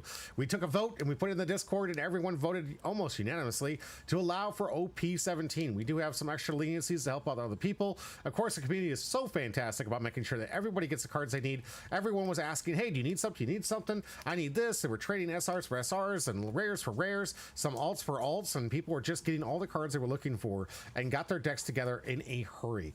Not to mention having 3 pre-releases along with that box tournament really does enable our community to ensure that a lot of us have the product, a lot of us have all the cards in hand, and not all of us are trying to build the same leaders. So with that amazing community came together. We said screw it to the wind when it came to all the different prices with, oh no, this is a $2 difference. We didn't care. That's not what this is about. We're not here to gouge people on a couple of dollars of profit. We're here to help people play the game. And that is always going to be the case at Lifelink Games, I promise you. As long as I'm working with those guys, it's going to be the case, because that is it, one of the reasons why I'm blessed to work with Lifelink Games, but also at the same time, it works with me because it definitely applies to all of my core values when it comes to card games, which is get as many people playing the game as possible. It's a good investment. It's a good thing to have on you. It's the one hobby that you can definitely sell stuff if you need to in a pinch to get yourself out of a problem. I don't like when it happens, but it is always nice that one of the few things in this life, you can't get a gacha game, you can't turn that in for cash, and if you do, you're probably going to lose your account and all your money with it. You can't turn your accomplishments on those video games you guys play, while I still love them, you can't turn them into financial returns unless you keep that thing mint in case and on the shelf. And that's not where we want our games. Let's be real. Old ones, I bless you, I love it. I love those old games, but we're here to play the games. And the best thing about this is not only can you come out there, play these games for dirt cheap, $50 to build most of your baseline decks, obviously outliers do exist, but the game's incredibly cheap. You can also pull thousands of dollars worth of cards. You can get super incredibly lucky, because I'm slightly bragging right now because I broke my curse. I have finally pulled my first manga ever ever, and it is the most expensive one out of the set, which still shocks me to this day, because I didn't think Lin out of the 4 was going to be the most expensive, but we'll see if that changes over time. I'm just super excited. I was able to finally get my Lifelink, and this is insanely incredible, guys. Like, just 3,300 is what Collector says. I think it's 25 on TCG Player. Some sales on eBay, not a lot of sales on TCG Player yet. So there's no real market for it yet. But $1,000 card out of a what should be $5 pack. Let's go. Let's go. And on top of that, I've got a playset of the regular SR so I can play the Big Mom deck if I ever decided to. And if I was going to play it, sorry guys, it would be Nico Robin, 100%. But talking about myself and what decks I'm playing here, we're going to get started here with my first matchup. The first one's going to be me and the new version of OPTCG that I kind of alluded to you guys I was building on Monday. I played it out on Tuesday. I love this deck. I think it does exactly what I want it to do, and I think it is going to be a strong contender for my Flame Through tournament, as it will steal games. It will punish you for trying to think, because I don't have to. Let's get into it, but this one's going to be going up against arguably one of its rougher matchups, and something that didn't even make the top tier list in Japan, Koala.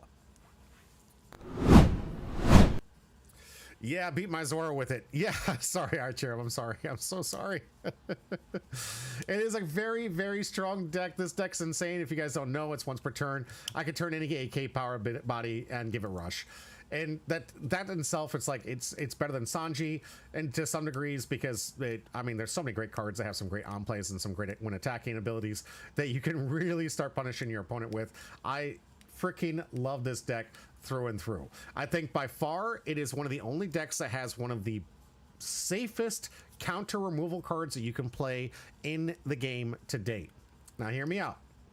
When it comes to quantity of removals and things where you can rest those little 2k counters that protect 7ks, or you got that 2 cost like Zoro that will protect by bottoming, you know, when you kind of rest that Zoro and swing into it, yeah, it's not so much of a great card so long as it doesn't have the power boost, obviously. But in the early games, there's a lot of ways to just pop those things and get them out of the way. And sadly, with this, what works with this one, Marco doesn't just work as a card that will protect your board. It also protects itself from any kind of KO here. So anytime you KO, I can just trash a card and get it back. Swinging into it, already kind of virtually like, I don't care. If you have a KO effect, I don't care. And if you go into any kind of removal effect, I'm just going to KO it in response and get it back. It's a card that keeps coming back. It's a 6,000 body, so I can use it as an attack target where Zoro needs the assistance and has to have the incitement, because if you attack with it, you're only making it vulnerable to attack. And if your opponent is trying to 2-for-1 you, they're going to be incentivized to attack into it to get it off the board so they can try to 2-for-1 you. And with Marco, you can attack into it once, but I'll probably just discard and put it back on top of the board and say, all right, try again. Like, it just gets around so much. I think this is arguably one of the best protection cards in today's meta, and I think if you're out there, you should be playing this card if you can afford to. Obviously, it's kind of like locked into the Whitebeard Pirates, because if you want to keep it around, you got to have Whitebeard Pirates to play with it. But it is by far one of the best protection cards out there, and these cards are going to be a mandatory must-have in almost all of your decks. If you're playing black, I highly recommend the Roronoa Zoro as your best option. If you're playing green, I recommend, there's several different options for the theme of the deck you're playing, obviously, but most of them are wild 2Ks. Not the greatest because they're easy to kill, easy to get off the board, but you still need to play them because there's so many people playing the 2-for-1s now, and they know that if I can 2-for-1 you, and you can't 2-for-1 me back, game is mine. Of course, we got the searchers with the OPTCG, the Monkey D. Garp. I love that I have access to it because it gives me access to search for one of my awesome win cons with the Shanks. I don't like revealing the Shanks, but if I have to in a pinch, whatever. I also have this amazing search for Moby Dick that doesn't force me to show what card I get, so I mean, having access to the Whitebeards right now, it's just absolutely insane. And the fact I don't need to show you what that card is makes it even better of a card here. I love this stage. It is a great card here, and it allows me to play the game that I want to play against my opponent. While I want my opponent to start seeing the wrath of me flashing in and rushing in with these 8k bodies, constantly forcing the board 8 coming into you. Maybe in the mid game I'm throwing this guy down, attaching 2 Dawn, giving him rush and tacking into your character. That's causing me some issues by reducing it by 4k on swing. I eventually get myself up into the 8 Dawn, and I really need to see this guy, because as soon as I drop him, my leader's now 7k on your turn, on my turn. Fine, it's on my turn, but I got double attack. Double attack is insanely damaging psychologically to your opponent. When you drop this, and you know every single turn, and I can stack these by the way, every single turn I'm gonna have myself a 2k or 7k double attacker. My opponent's gonna be thinking, I should probably put out some blockers, because I definitely need to have an answer for whatever they're going to swing with double attack. I definitely don't want to take 2, so I'm probably going to need to use my hand with blockers as opposed to putting out offensive power, as opposed to advancing my board with some power hitters. I'm going to put out some blockers, because I definitely need to stop them from hitting me for 2 damage. And when they do that, you punish them immediately with the Shanks. Hit them with the Shanks, drop a thing, win attacking and on play. They can't use blocker. So suddenly now you drop the Shanks, you got the plus on your leader in here, and now I can do the double attack, and you can't block out of it. Good luck. I'm either eating up your hand of all the counter you have, because you don't want to take the 2 damage, which is just as detrimental as taking 2 damage in my opinion, or you're taking 2 damage and you're going to be in a situation where I'm just going to win the game. It's a psychological thriller that I like to play against people, because it definitely puts them in an awkward position. On top of that, you don't just need the Shanks. You can really start powering it up with cards like the Edward Newgate. You drop this guy on 6, you get to boost your leader to an 8k body. If your other Newgate is already on the field, that's now 10k body you have with your aces doing double damage. It's clearly going to absorb some of the blockers, and you still have a 10k swing and a 12k that you can give rush swinging. You still have the other bodies you've probably developed in the earlier stage of the game swinging into your opponent, and you've just got this awesome defense. And on top of that, you get to play what I would arguably, like, I'm in and out with this card. I love it. I think it's great. It definitely does a good number of stopping 2 different attacks if you use it correctly on a 1 cost. And of course we have this one that's a nice little plus 4k that I'm putting in right now just to see if stages matter. But the more and more I keep looking at the decks that people are playing, stages really don't matter that much. They're not that big a deal yet. But if I'll tell you what, if they end up bringing, especially with the Celestial Dragon next set, when we get those back and we start seeing some emo deck kind of nastiness, I'll probably put this back in here and maybe even increase the amount. It's fine defensive. I don't like playing too much defensive. Sometimes you need to just to survive 1 turn. And the reason, honestly, is sometimes when you drop these double Newgates, you can put your opponent in a situation where they automatically say, well, now I have to swing out. And if you know anything about this deck, its counters are pathetic. It's very, very difficult. You need one of these 2 pieces here to even turn some of these cards into some decent counter, because you're really not countering out of much. Most of the stuff in this deck is a 1k. I mean, I obviously added this 2k here just so I could have an answer to kill an L decks or any of the weenie decks, or even a chance to fight up against maybe the elbow, or if they're daring enough to play the Monkey Luffy. And believe it or not, this card actually paid off the first night I played it too. It was a really good card. But it is a nice little early game 2 for 1. Plays in that little 3 slot. Not bad. Nice little 2k. And honestly, eventually I might just move this 2 to here. Maybe. That's probably what I might be doing in the future, based on what I'm saying. But right now, this deck is doing everything I want it to do, and I love it. I think it's fantastic. The only thing it's missing is more 2-for-1s. I want to see some more 2-for-1s. And not 2-for-1 for weenies. Weenies are fine. I want to see some more 2-for-1s like everybody else has with the Gum Gatling gun and the Raging, what is it? The Red, what's it? Right, it's not Raging Tiger, Red Rock. It was the 7 cost one that bottoms 2, and then you've got the yellow one that bottoms that kills 2. They got the purple one that KOs 2. Like, I need to get me a KO 2 in red. Going to chat said, I heard someone at the shop pulled 3 mangas. Yes, 3 mangas would be out to Papa's Quizzard. This is in the last month, in several different sets, not the same set. Papa's Quizzard has pulled 3 mangas. Congratulations, Papa. Great job. All Bosses says 4 Moby Dicks played against me. By the way, yeah, I did have the luxury of being able to play against Kaido, and I did play 4 Moby Dicks to get the perfect hand. All right, now we're going to be going up against a matchup that I would say is arguably pretty bad for an ace deck. I don't know if you looked at this deck list. I like to get my big cost guys out here to start swinging big. I like to win the game by playing this and then this.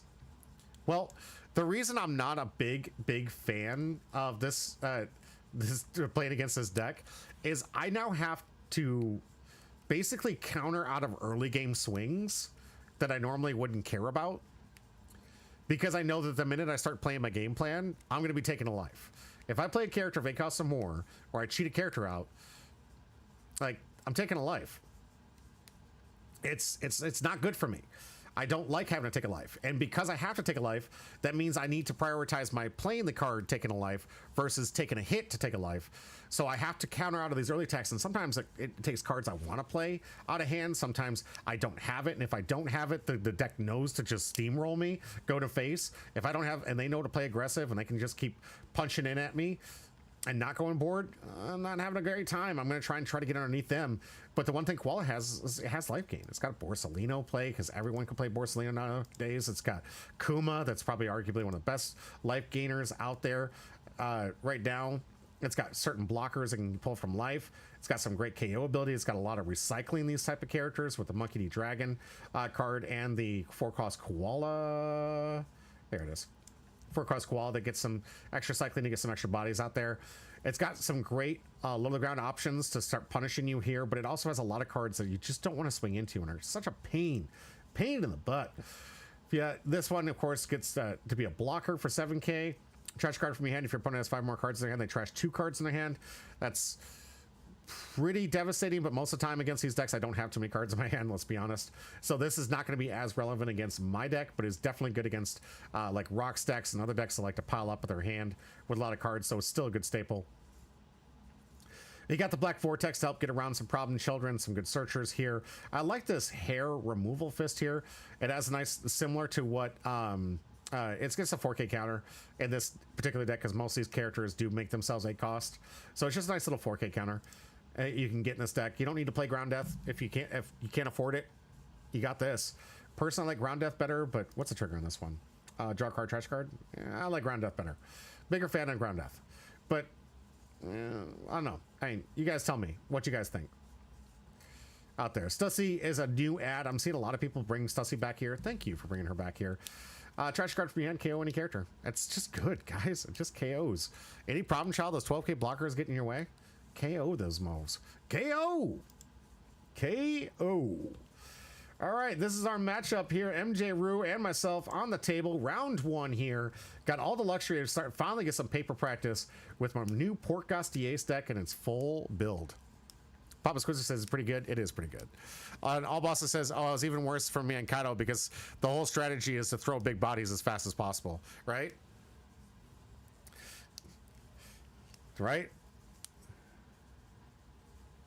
Like you're trying to drop those 10 costs and those 9 costs, and you're trying to ramp out to it, and then you got to take all the, like, you're already taking early game hits because you have to discard so much to ramp out. Then you got to worry about them taking the life just because you're casting cards. I mean, it is a nightmare against Kaido, which is another reason why I truly believe that people should be looking at this deck. It does counter a lot of popular decks in our meta today. So if you're out there and you haven't tried out this Koala deck, please do. It's great. I don't want to play you though, so if you could not play me, that'd be great. I'd be okay with that. Like, nothing personal. It's not like I don't like MJ. He's awesome. He kicks ass, you know, like kicks butt. But I don't like playing against his deck. All Bosses says, and then I got Robin with 5 exactly in hand. Oh, you got 5 on top of them? No, that's just mean. That's just me. That deck had it out for you, All Bosses. That's a deck that had your number on it. All right, early 4k counter swing again. This is one of those weird situations, guys, where I had to use my 4k counter to get out of this big swing. because of how much I absolutely need to keep my life free from attacks because I can't afford to take anything unless I'm doing it myself against these early swings. And MJ 100% is locked in and realizes that.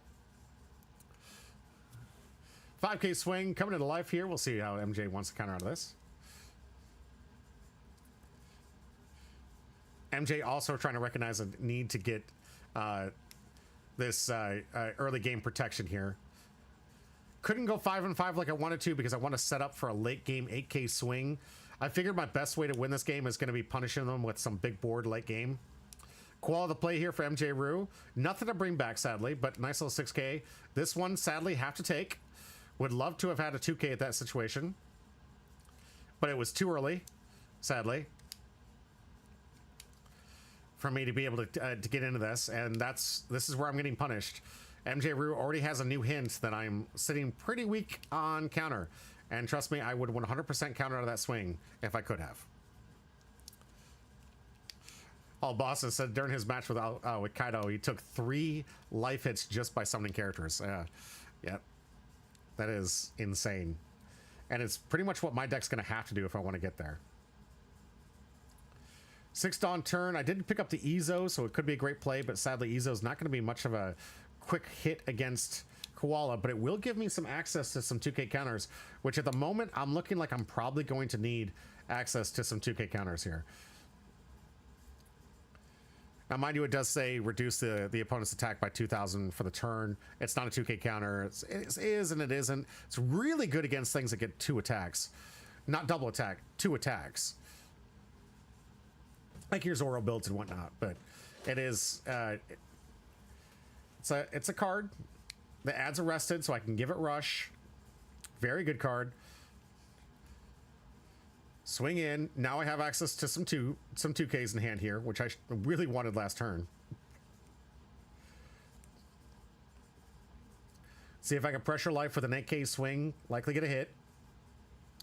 Oh, could get a blocker trigger here, but we're too much life, sadly. So, nope, can't get that out there. 5K into life, looking for 1. There comes that blocker right back. Leaving 1 open. And pass the turn. I sadly have to play defensively against this deck. Again, I hate playing defensive strategies. Red is not good at defense, man. I'm telling you. It's the whole reason I stayed away from Newgate altogether. Even though you got the Jozu, you got those really cool cards that that came out from that set. Loving it. It's fantastic, but I hate playing defense in red. All right, here comes the first 6K. Looks like I can use the Ezo if I want to. I know I have another one coming here. Yep, going to use the Ezo ability to discard out of this. Give the leader minus 2K. Here comes 5, looking for 1. And All Boston says Newgate doesn't draw enough to do his own leader ability. Agreed. Red has always suffered in draw. Red is it constantly suffers and draw effects here. 1K counter to block out this. Still trying to protect my life because this is about the turn where I'm going to start needing to start dropping some big bodies here. A Newgate 8 cost would be really good to put some pressure on my opponent if I have it. Didn't get a lot of searching on in this one, sadly. I only got the one Monkey D Garp here. So we'll see if I have it, but if I do, I am going to be taking a life for this one. Looks like I'm going to keep with the mid-game strategy still here. Get out my Marco here. Give it 2 so I can give it Rush. Now I have some counter removal against this deck, which is really good considering this deck can play 2 different versions of it. But letting MJ remember that I'm attacking in here, giving it haste. And All Bossa said, I did get blessed with 4 stages against you. It's so sad. He had so much potential. He did, Papa. He did. 5 into 5. Still pressure in life here. Gonna get a 1K counter. Debating on whether I use this protection Dawn here or just going for 7. Going to 7 to life here. Sadly, because of that, my Little Oars Jr. is not going to be an 8K. It's still going to sit there as a blocker when necessary. Would have loved to make that thing an 8K body here, but it looks like I didn't have the double attack, sadly. Would have really liked to have that Newgate double attacker on that turn, because right there would have been the perfect time to play it. All bosses, oh, Newgate did. He needs a pudding, but it's trash and Whitebeard. It really is. He needs his own pudding. He needs something else that limits the spell, but he also needs something that can help add some cards to hand. Like red is just, it's by the color pie. Blue is designed for draw. Blue is your draw cards. That's what it does best. That's why when you had Ace and you had red blue Ace, red blue was just loving the draw engine, was just abusing the draw engine that blue gave. But mono red, not so much. It'll always do a 1-for-1. It'll cycle, but it'll never go +1. Probably because at least it's canon for Whitebeard to be weak. He had a super cancer. Yeah, he did. That's fair. That's actually, that's a sad case that you're 100% right on. All right, 5K into life. Looks like MJ Newer knows the strategy. Keep the pressure on me. If he's going to win this at all, he's got to keep the pressure on.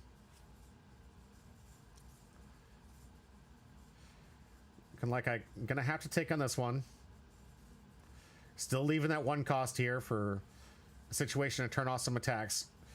Dragon the play. We're going to get ourselves another body back from the trash here with Monkey D. Dragon. MJ Rue doing a wonderful job of keeping this board up here. I am in absolutely no situation right now to be able to afford going board. I mean, obviously I don't want to kill the Kuma because it's going to heal up. And by the way, the Koala replaces itself, so it's not like I have a whole lot of great options here to go board as it is.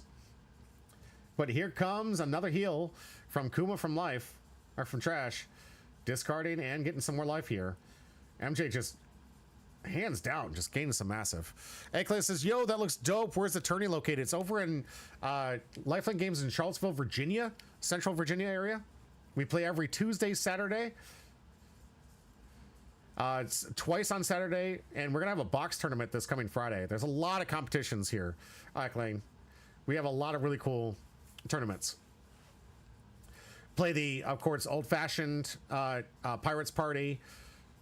We'll play the advanced one where we play the all formats or all leaders legal, and we have our own special league that we're currently conducting right now. Massive points to play in a to qualify for top 16. Thank you, Arklane. Appreciate that. Thank you so much. I appreciate the join. A rating a party of 31. Holy crap! That was a raid. I thought it was a follow.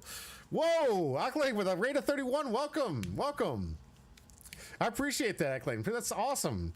Thanks for the raid, dude. I'll have to pay it forward here. I'm going to have to follow your account after this. Thank you so much. Appreciate it. Welcome, new players. This is Humbro Pie. We do coverage of Paper Magic every Monday and Wednesday. Hope you guys are enjoying your time here. If you guys haven't seen the little scrolling bar, I do give away 2 free packs. Acklane, if you're still around here, put yourself on an exclamation point join for a chance to win some one of the free 2 packs that I'm giving away at the end of the stream. We did Nats practice. Good call. I'm going to be practicing, sadly, for the Flame through because I have not qualified for Nats. I'll be playing in Gundam, trying to qualify this October for Gundam and Union Arena. The last 2 chances I was able to even squeeze into for One Piece, sadly, I did not do pretty well. But I did get the Flame through, so I'm practicing for that. Oh, you're over in Germany. Oh, yeah, most people have fallen asleep. That makes sense. But yeah, good. Get on the practice, brother. Get out there. I hope your Flame through. You guys are having one, right? You guys should have one. I'm pretty sure. There was a Europe one, an Asian one. Was there a Europe one? I hope there was. Someone help me out there. There was 3. There was 3 different ones here. Yeah, the day before Nats. Yeah, okay. Ours is after Nats. Okay. Yours the day before. I think it's in the Netherlands. Yeah. Oh, geez. That's a trip. Jeez. Thanks so much for the follow, too. Appreciate that. Awesome, dude. Congrats. Good luck on the practice. I don't need to steal anything. Oh, Utrecht. Yeah. Nice. Okay. Well, I mean, congratulations for qualifying. I hope you do pretty well. I'm going to definitely try to follow you on social media so I can see how you're doing. I definitely want to see your path, man. See how well you perform. I hope you do really well. If I could do pretty well and get myself into a major Nats and play you, that'd be amazing. Thank you so much for the raid. All right, let's get back into the gameplay. Yep.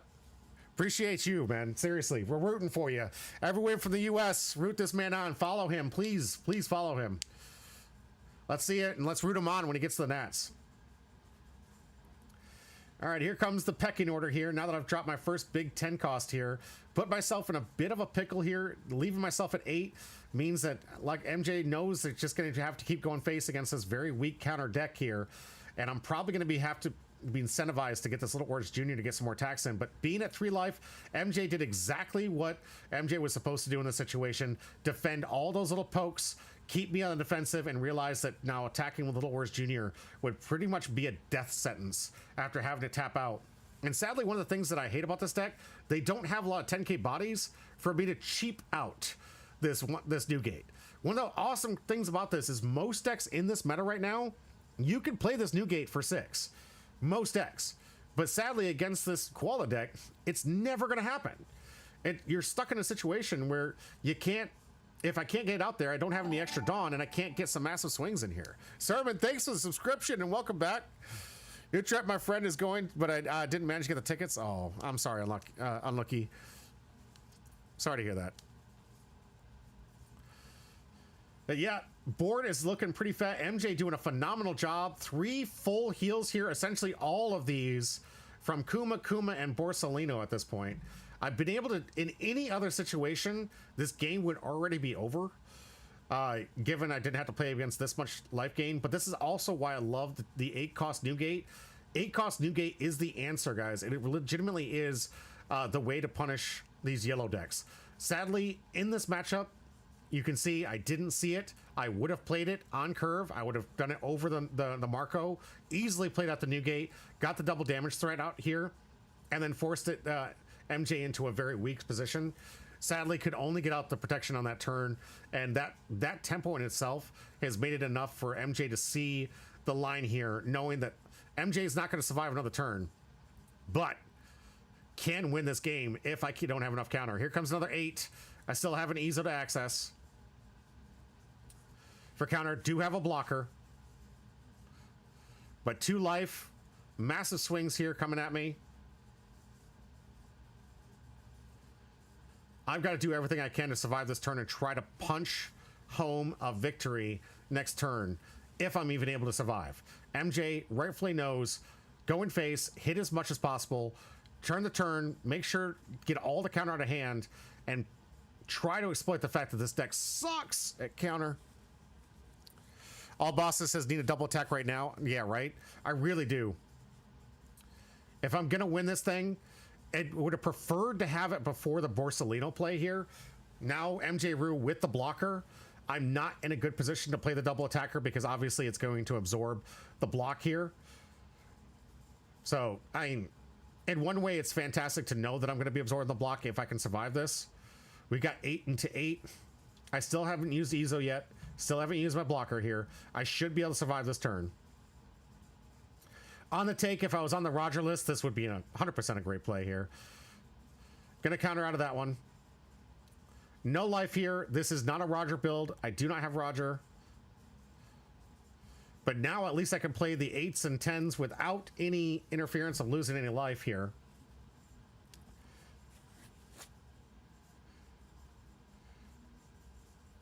So now all I need to do, if I have it, which I believe, I remember correctly, I did have the double attack in hand.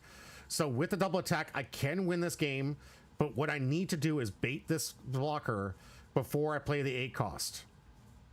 If I can bait the blocker or poke the hand and get this thing out here, I can drop the 8 cost, take 2 and 1, and I should be able to win this game. But I need to bait MJ to use the blocker at an early stage. I don't have a whole lot of Dawn to play with. I need 8 of this to work, but I need MJ to use this blocker as soon as possible. Unlucky says, it's fine, I'm root from in Sweden. All right, we got 2 pre-releases together, and I got some boxes coming, so I can probably help supply him with some of the cards of this for Red Blocks. Oh, is he playing the Elbow deck, or is he playing Strawbow? Elbow I'd highly recommend, but the Elbow deck is phenomenal. The Elbaf package in there, I have it as one of my premier decks I'll be trying out in the Flame Through. It'd probably be apropos to bring it, to be honest with you. It is Sabo. He won the Flame Through, so maybe I should play with the Flame Through. What do you guys think? Honestly, maybe I should just start practicing with it now. I love the deck. It's got some sneaky good wins. And how good would it be to win the Flame through with Sabo? And talk about destiny. That would be absolutely insane. All right, 6 didn't get it. Here comes 7. Is 7 going to get the blocker? No, it's going to get a take. Not what I want to see. I would prefer a blocker in this situation, but I'm still fine. The double attack can still get me in the math. Sabo and Ace fitting for Flame through. 100% all bossness. Both of these I have thought pretty well. And honestly, on this attack, guys, I wish you guys could see my face. I really wish you guys could see my face. When I swung in with that 12 beard, the only thing I wanted to do was get her MJ Rue to use the blocker. I needed him to block. I thought if I swung with a 12K, surely MJ would be incentivized, as most people are, legitimately. I was thinking about attacking Newgate first, personally. Should have been honestly my first attack. Legitimately, should have been my first attack. Because some people see the 12K and they're like, that's what the blocker's for. So they'll mentally just block that card. So personally, I'm fighting this urge because I tell you guys always, to get good at this game, you climb the ladder of attacks. You always climb the ladder to, you know, make sure that you have enough to get out the counter that they're going to have. This one, I needed MJ to block this thing out to make the math work for the double attack to win the victory. When MJ took life here, my whole face melted. And let's finish the game. And all bosses is right. And now double attack is absolutely worthless. I still have a chance to win this. I still have a chance to catch them, catch him with low counter in hand. I can still sneak in a victory. But my window of victory has gotten ever so shorter now that MJ decided to not use a blocker. Unlucky, yeah. Good call. Seriously, good call. The Elbaf deck is really good. All bosses, yes, because I can give it rush as well. I do have options.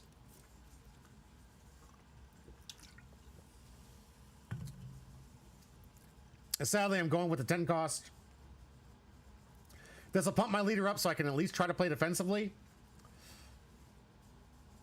Still no chance, but MJ with what is quite possibly the worst card I wanted to see in this situation. Blocker.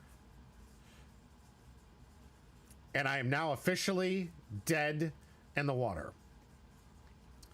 There is literally no way for me to win this game.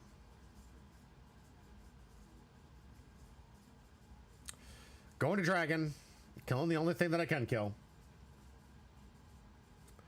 Yep, Auras can't be swung. Got to keep it as a blocker now. Because if I swing with it, I'm just... What am I doing? I'm getting rid of a blocker. Who cares? Only way to survive this turn now is to hope that MJ, for some random reason, he doesn't make these mistakes. MJ's a lot smarter than this. He's really good. But I really need MJ to go, maybe if I set up some life game blockers and try to stall for a little bit longer. Which is not the winning strategy. MJ knows darn well this deck does not counter well.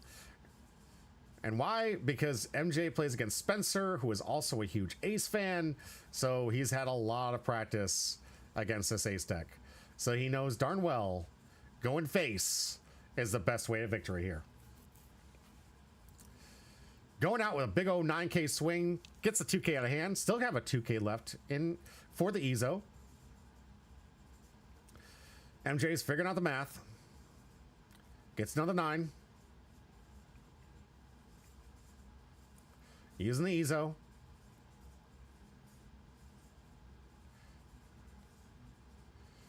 Counter out. Using that double attacker that I really wanted to play, and I really wish I would have seen earlier. I think I got it out of life on one of the hits from MJ. Here comes another 9. Gonna have to use block, which is a huge indicator. MJ attacks. I've got 2 cards in hand. Attach the 2 Dawn, and this game is over. Also has the option to go 8 and 8. and hope that I have 0 counter in hand.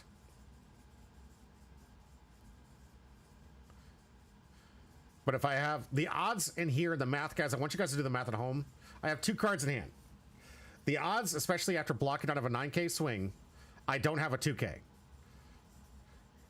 If I have to block an 8K against your 9, I don't have a 2K counter because I would just 2K counter. So that means if I have 1 and 1K from this swing, if you go 8 and 8, you lose if I have 1 and 1. But if you attack 10, my 1-1 does not get me out of the situation, you win. You guys see the math? Hopefully you see it. I know I'm not trying to like downplay. I just want you guys at home to like, this is the kind of math that you got to look into, the games and the way that I played it, the way I blocked. Obviously I don't have the 2K. I would have played it if I had it. I'm looking at the 2 cards. I'm trying to intimidate MJ to go board. Do something, go board, go board. Yeah, that's 2 no counters. What this deck is really good for. All right, and that is going to do it for round 1. We've got 2 more games left after this. Stay tuned. We're going to take a quick break. I'm going to get the board set up for the next matchup. We got a real fun one, guys, coming your way here. Shirahoshi. Huh? Yeah, right? Shirahoshi with Wolf coming up against the new Big Mom in all of its glory. Stay tuned. I'll be right back.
Welcome back to Humble Pie. I'm your host, Jimmy D, and here we are ready for the second round. Thanks for that little quick break there.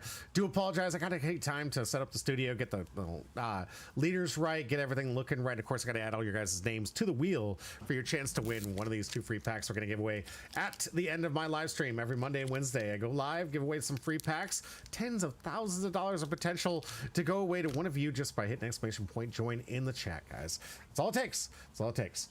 And it's just a thank you, guys. It's my evil manipulation plan where I spend my hard-earned money on you, spend all my money on shipping, spend all my money on these cards, send them out to you with the cost of absolutely nothing, buy sleeves, buy stamps. God, they love me at the post office. Buy all this stuff just so I can get that evil pushing my name out there to the rest of the society. So making sure the algorithm sees me. It's evil, guys. I tell you it's evil.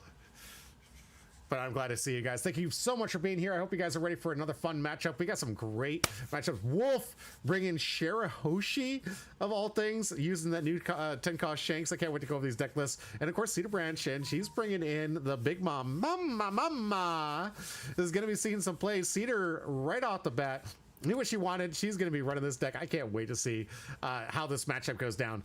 Big Mom's looking good. We'll see if it can keep winning in this matchup here. Already got round 1 down. Let's see if we get to round 2. Sangunda, thank you so much. Appreciate you. Make sure if you're in the local area in the United States, hit that exclamation point join if you want to. I do ship overseas, but you have to win a lot. You got to win some big money. Need to see the Shirahoshi list. Let's get into it. Now I will post this in the chat for you. And I will go into it. But you do need to copy the entire list. The links are really bad. As soon as it gets to that first colon, it gets real bad. You got to copy and paste the list from the chat for yourself. But let's get into it and talk about it right now. All bosses with the little Lin herself, absolutely. Shirahoshi coming in for the hot play here, already winning round 1 and abusing some of the amazing new cards that just came out. And when I say cards, I mean card.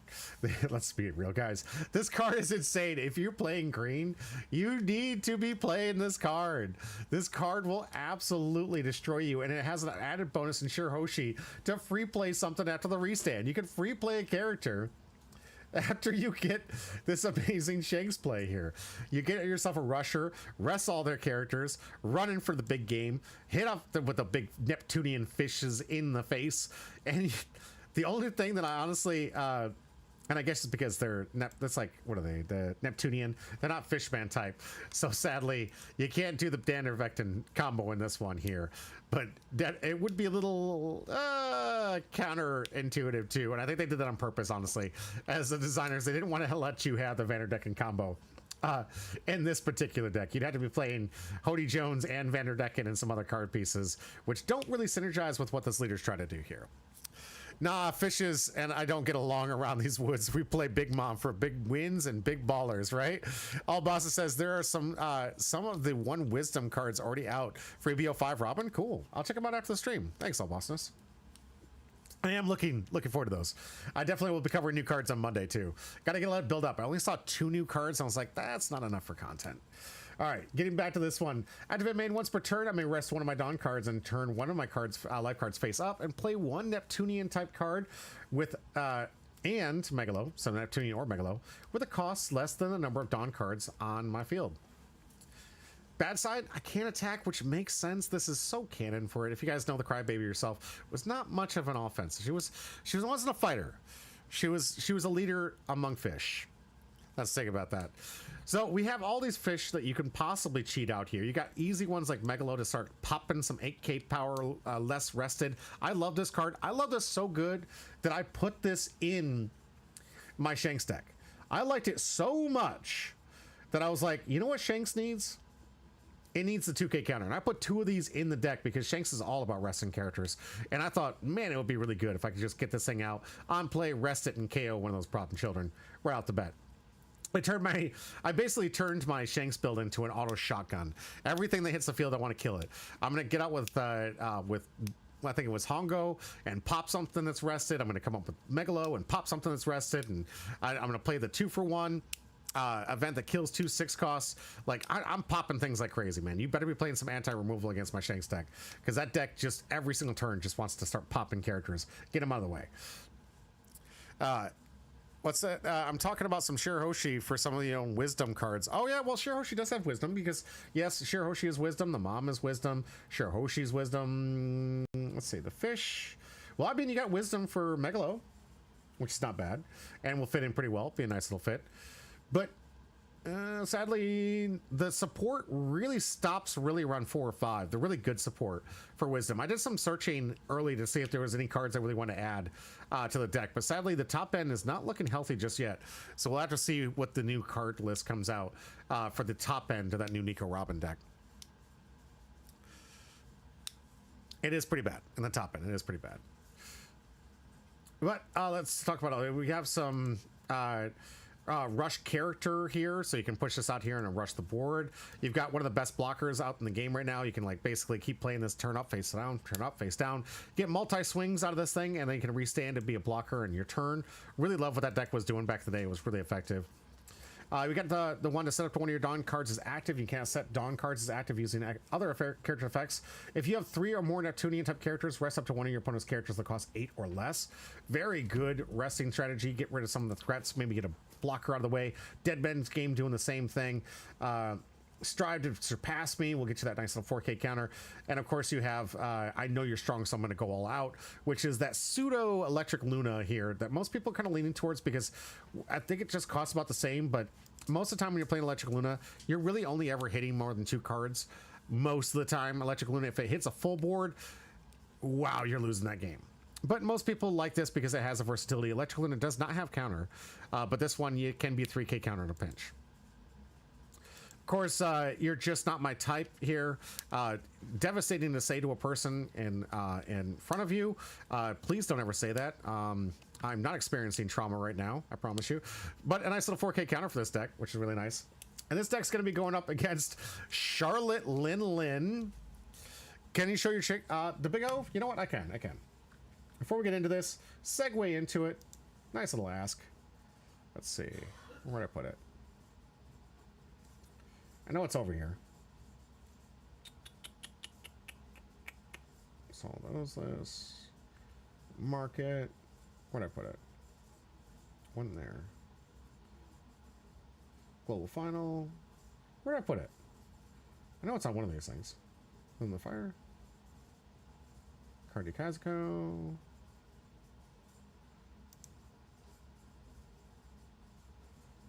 I had the list. Give me 1 second. I'll pull it up here. I got it. I don't have it on like a link. It's on my Bondi Plus.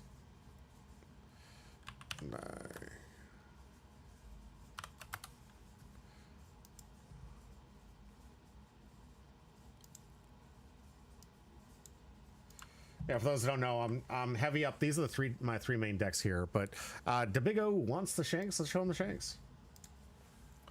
So for my first iteration, very first. Oh, it looks like I had to cut the Megalos. I was on that thought train for a while. I guess I had to cut a lot to get this thing cut down. But this is my first iteration for Shanks. I went over this last week, but Banish is absolutely necessary. You also need the restand to help get the Electric Luna plays in here. Boa, always good, unblockable, and on the freeze is super strong. Very strong. I love this card. It's so good. And the unblockable is great. But I got the Hongos to pop things here. I've got the double removal here to pop some things. I've got, let's see, the Bonk and Punch to pop some things. And I've got the constant reduction with the Shanks. And gosh, dang, do I love this Lucky Roo. This Lucky Roo is one of the biggest, the reason I'm the big fan of playing this, outside of the fact I realize that it has a bad matchup against Mihawk, this card's so good.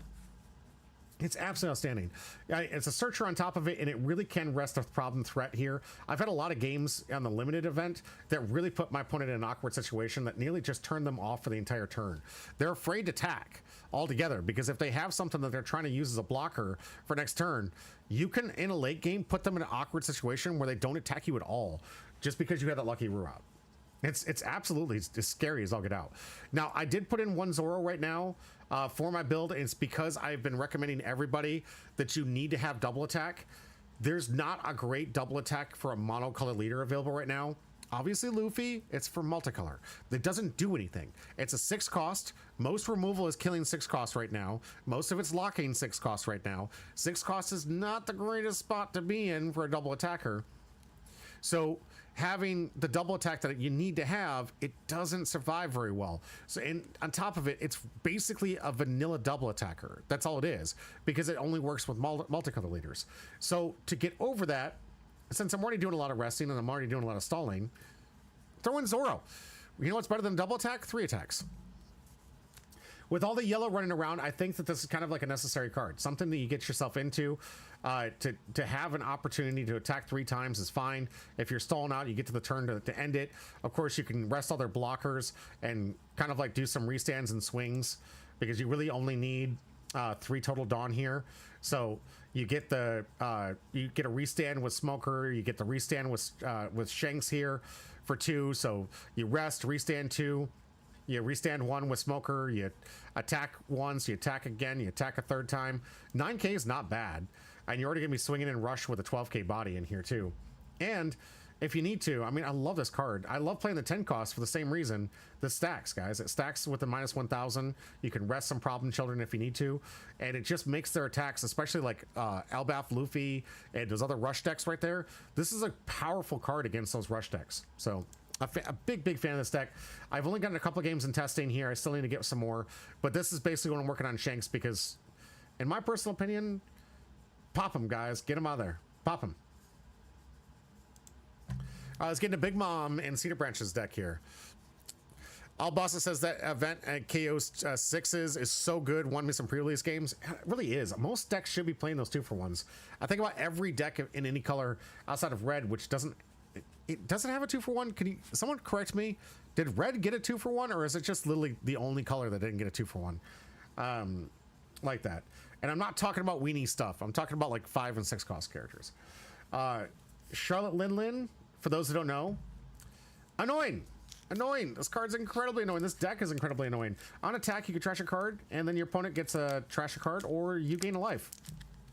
You have to trash 2, mind you, to gain a life here, because you'll trash to gain and you'll trash to get there. But what is this deck usually doing? Just gaining life. People are like, fine, trash 2 to gain 1. Try trash 2 to gain 1. Well, when you're gaining all that life, all you're doing is putting these guys in your life to give you these nice little free play 4K bodies. 4K bodies aren't very good. You're right.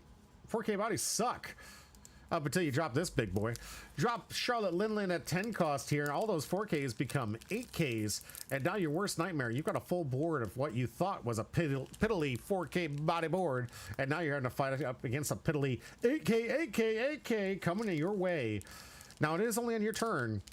And man, is it devastating when you start getting hit with these things. Boss Bascos, do you think Shanks and Vander should be pair banned? Yes. Honestly, yeah. If it ends up taking the meta to the point where it literally is like the controlling deck build, yes. It is a good ban capability. Right now, though, let's be real, guys. It's not. It is a very powerful... The strategy is a very powerful cards. I like those. But is it consistent? No, because you're only playing 8 Fishman. Is it broken to the point where like, oh my god, what are we gonna do? It's not that broken. It's pretty good though. River, good to see you. Thanks for exclamation point join. Mama is the best deck for Big Mom. Yeah, right? Absolutely. We've got Charlotte Lin, all the 4Ks. You got the Rush with the Peril Sparrow that plays out another character that's a nice little 4K body. We got some life gain here with the Sweet Generals. You got some life gain here with the Charlotte Smoothie and the kind of Curry.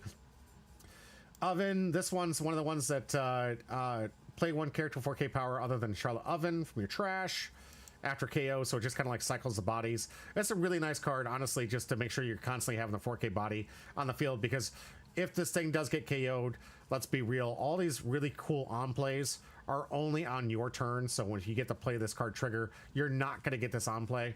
You're not going to have these amazing abilities to reduce the attack power and start punching your opponent down.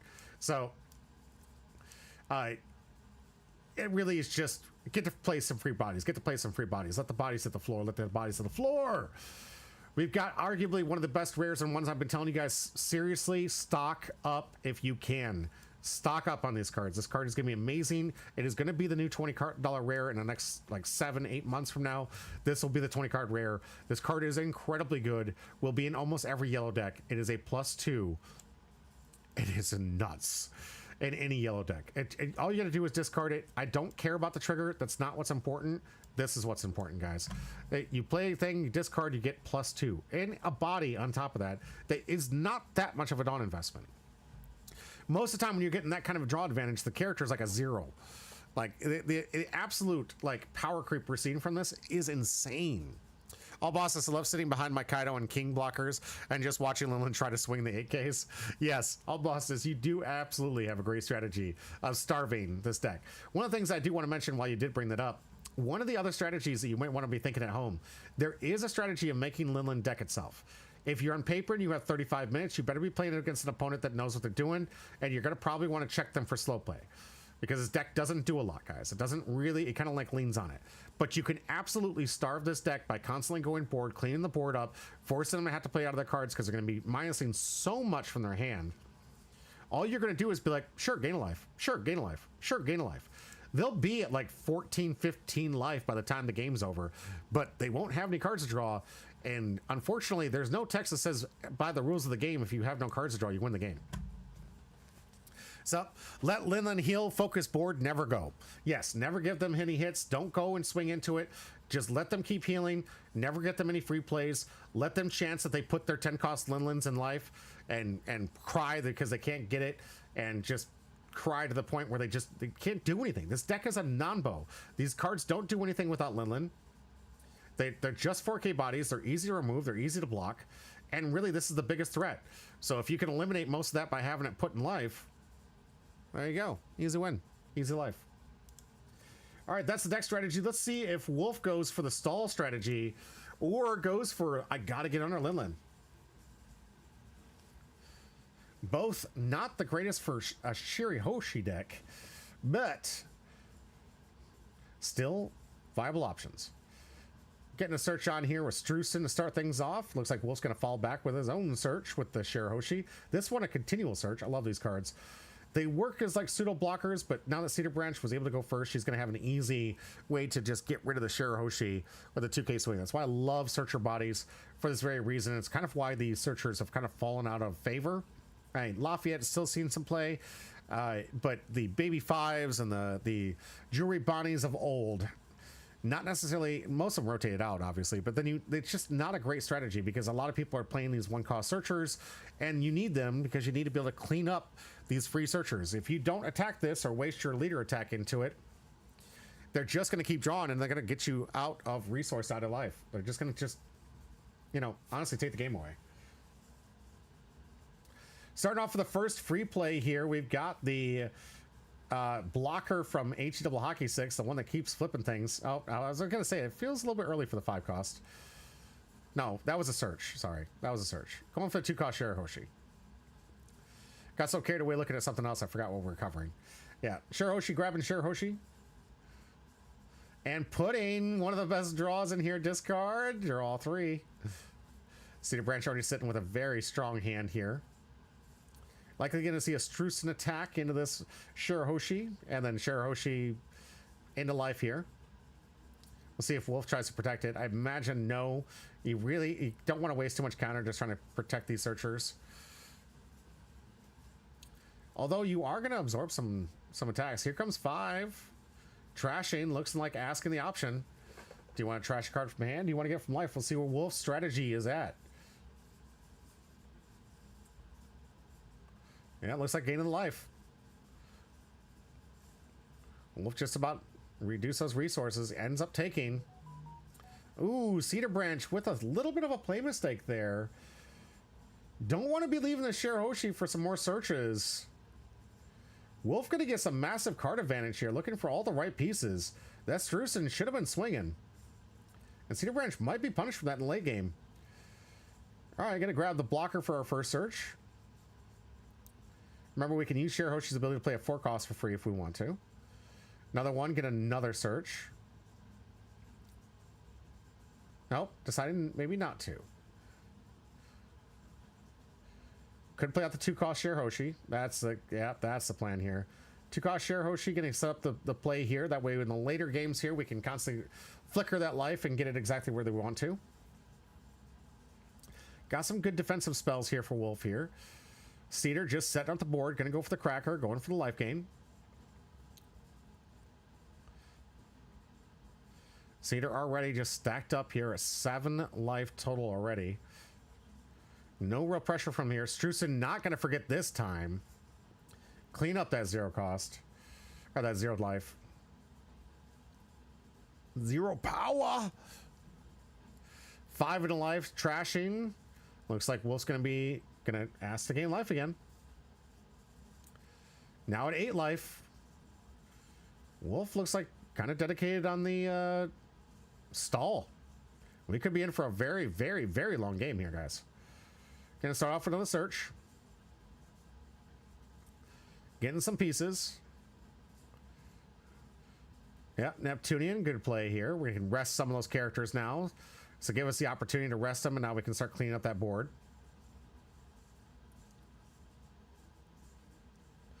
Flip face up. Gets to play a character for free. Flip it face down. And now Wolf has the capability to start doing some cleanup. But one more turn. No, 2 more turns. Cedar, sadly, not on the 2-dawn turn here. Another life heal here. Now at 10 total life here. Passing back the turn. Is that a pass back? I imagine you can still get a leader swing in here. And Strusen needs to get this thing cleaned up. There we go. Cedar not forgetting again. Strusen, clean up the Share Hoshi. Is Wolf going to defend this? Wolf could free block this. Or could counter and free block. We do have a 6K. He's actually thinking about it.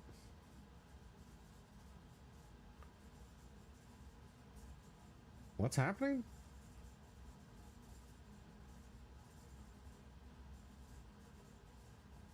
Do we have some takes that we just didn't see earlier?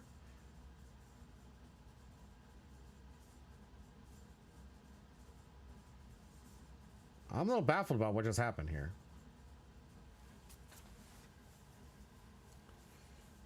Gets a free block here.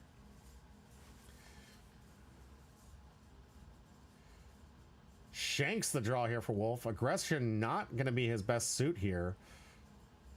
Definitely needs to start getting up some more defense.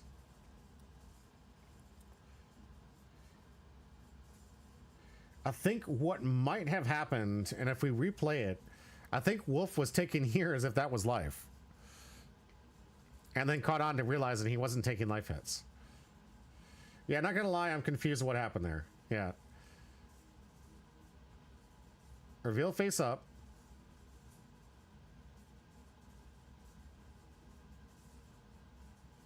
I think what might have happened when those attacks came through and he kept letting Cedar gain life,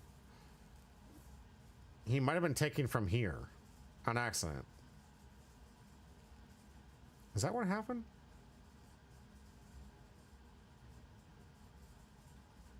I think Wolf just a little bit out of it.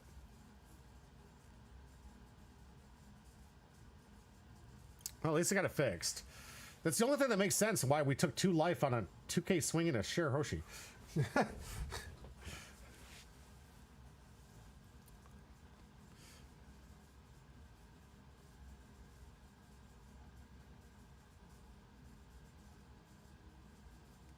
Glad we got it worked out, though. And it looks like we're finally doing some cleanup here. Discarding those cards that were accidentally drawn.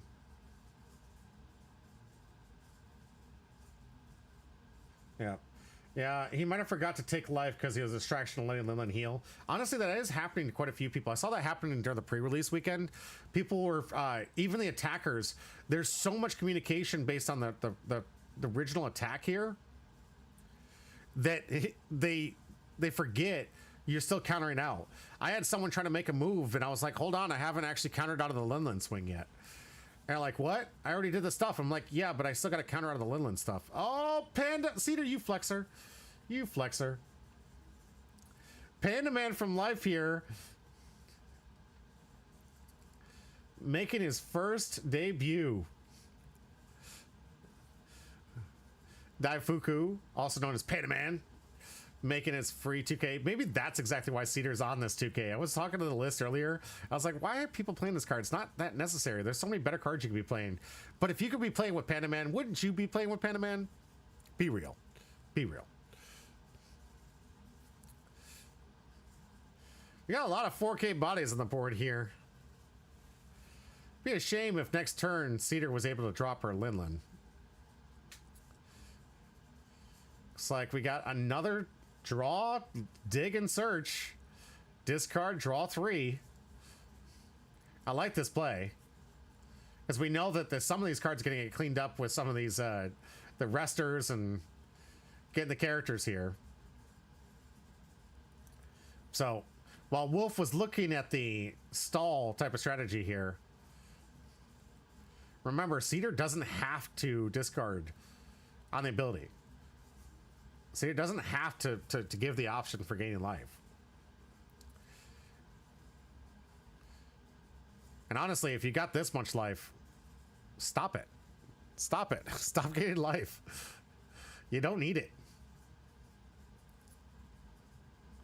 Oh, Zeus gonna do some pop-in. Here we go. Take a life here. Here's some anti-starvation strategy. You know, honestly, I forgot to comment on that. Zeus is a really good ad for this deck. But Wolf's reminding Cedar that this pop-in removal is just not gonna happen with Shirahoshi. Shirahoshi just has to reveal a life and no more KOing. Very good anti-removal.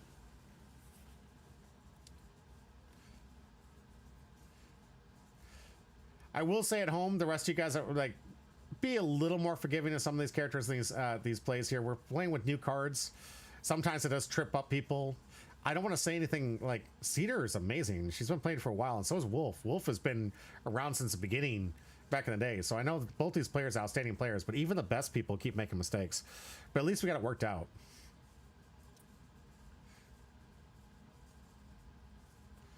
Big swing here from Cedar. Looks like we didn't get a pitch. Or we did get a pitch. Okay. Cedar gonna gain a lot of life. Why not? Why not?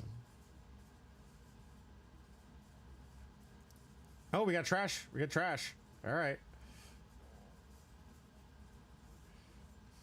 So finally Wolf saying, okay, I just realized that I can't win through attrition. Get a block and 2K out. Back to Wolf's turn. I think I see a Big Mom in Cedar's hand too. She's about to drop this thing and it's about to get nutty.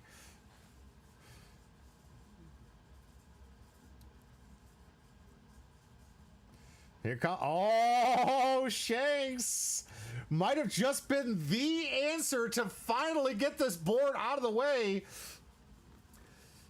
Wolf might be back in the driver's seat. What a huge play against this particular deck.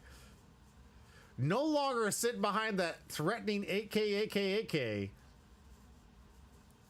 Cedar's about to lose her entire board. What a play by Wolf. Man, this Shank's already showing his glory here. All the cards cleaning up here. Shanks, all of them, just get it gone. Reveal. What are we getting? We're going to restand some blockers here.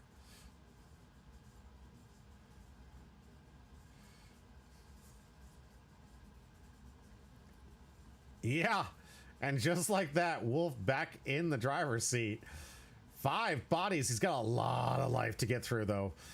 Setting up those early turns, setting up that near 10 life from Cedar here.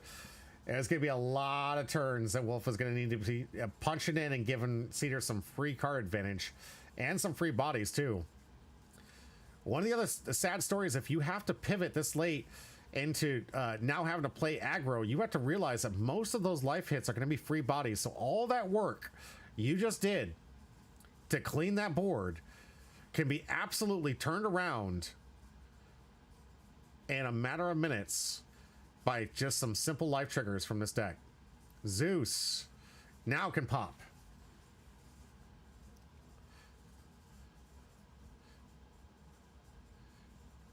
Now big swing here. We have the 4K counter in hand. Pitches happen from Cedar's end.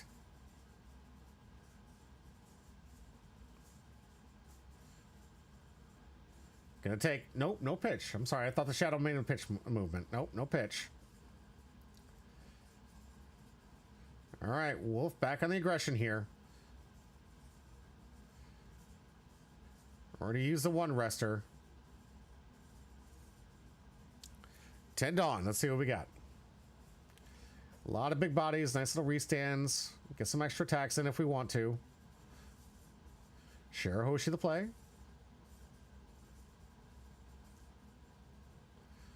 Gonna pop to heal.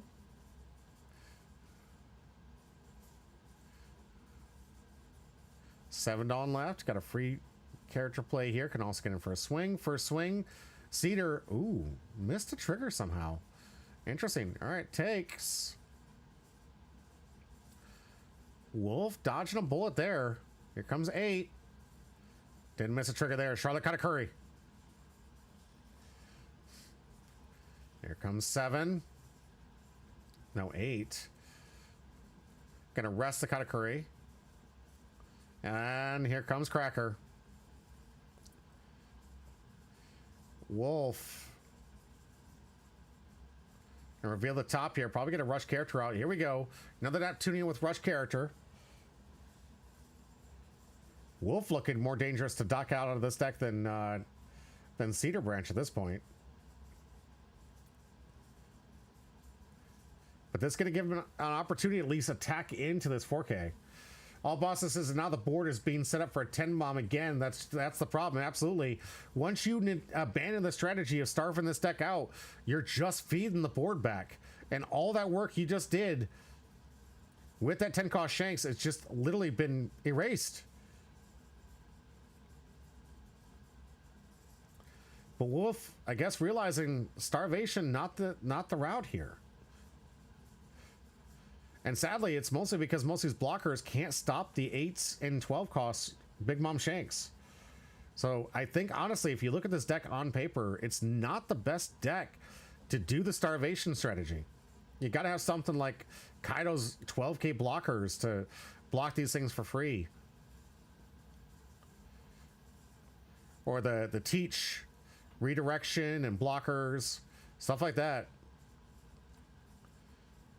You got to have decks like that to be able to get through. Here comes another 12k swing into life. Are we going to get a body? Ooh, dodged another bullet. Did Wolf here. There is a lot of life that you really can't see that's kind of going off the camera here. Really hasn't done more than just about half the amount of damage and life gain that we just saw Cedar put back. Big Mom possibly the play here. Go heal up one more. Yep, tapping all 10. Here comes Big Mom. Likely going for the life gain, unless we're going to go for the trash too. Not going to go with life gain. Good call. Debating against it? No. Yeah, for the stack of orders, got to draw a card first. Sorry. All Boston says, yeah, Kaido just sits behind big blockers, and that's the key to attrition. Yeah, that's just something that Wolf is not going to be afforded to. Most of the blockers in this deck 6k, so that means these 8ks can just steamroll over. So sad.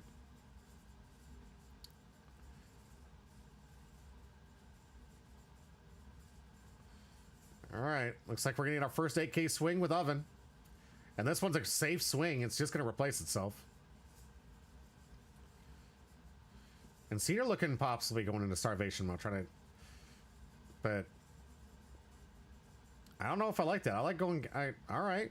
I would have probably gone board here.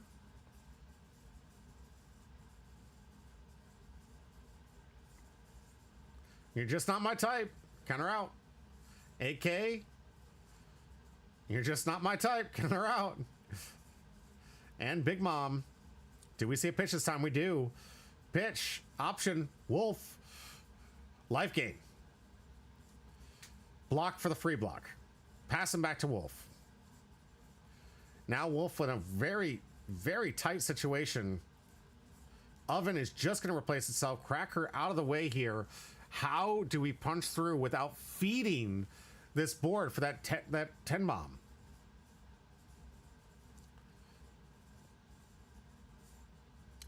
Blocker going into Cracker. AK is only on Cedar Branch's turn. Oh, we're going to try and counter out of this? Interesting. All right. Interesting play here. He got Shanks by any chance to kill Tin Mom. That's his only bet right now.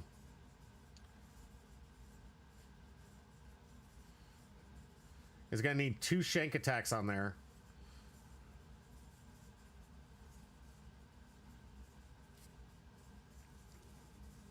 Sweet Generals from Life. Right now, every single time he pokes into this thing, looking at what threats I guess Oven can get back. Anything. It's a 4K body. It's anything. What's it matter? Because Linden's going to pump this thing up.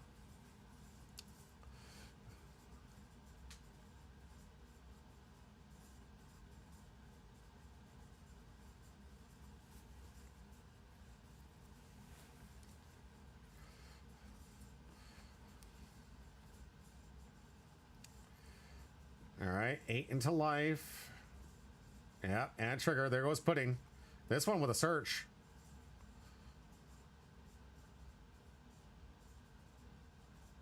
I don't think it's play that card, though. I think it's just search. Am I wrong? Look at the top 5 cards of your deck. Yeah, you don't get the body. You just get the search. We'll see if they fix it. All right, yeah, it gets fixed pretty quick.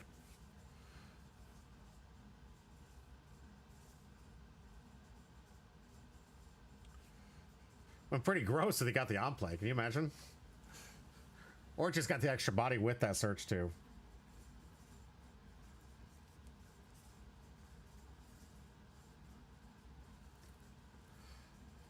A lot of counter in hand here for Cedar too.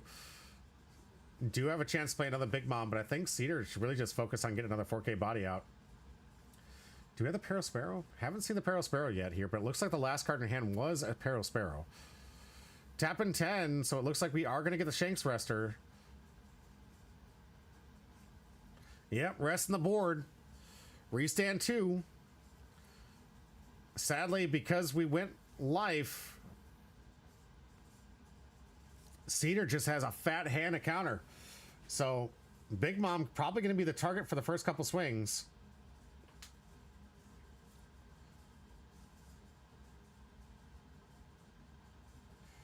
All right. Playing the Neptune for a rush character. Like that play. Wolf eliminating cards in hand, though.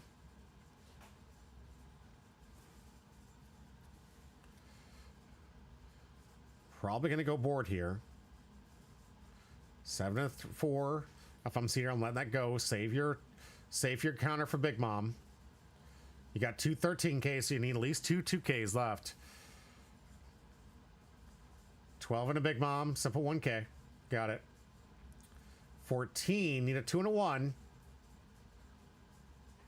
I believe she has it. 2 and a 1. Restand the blocker. Now Wolf facing down a Big Mom, and I believe we saw a Peril Sparrow combo coming up here soon.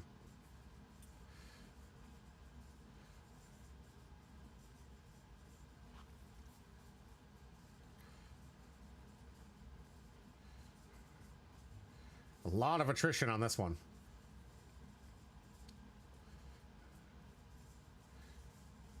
See if Cedar can build up. Wolf, 1 card in hand. Countering's kind of easy here. We do have the Peril Sparrow put the forward.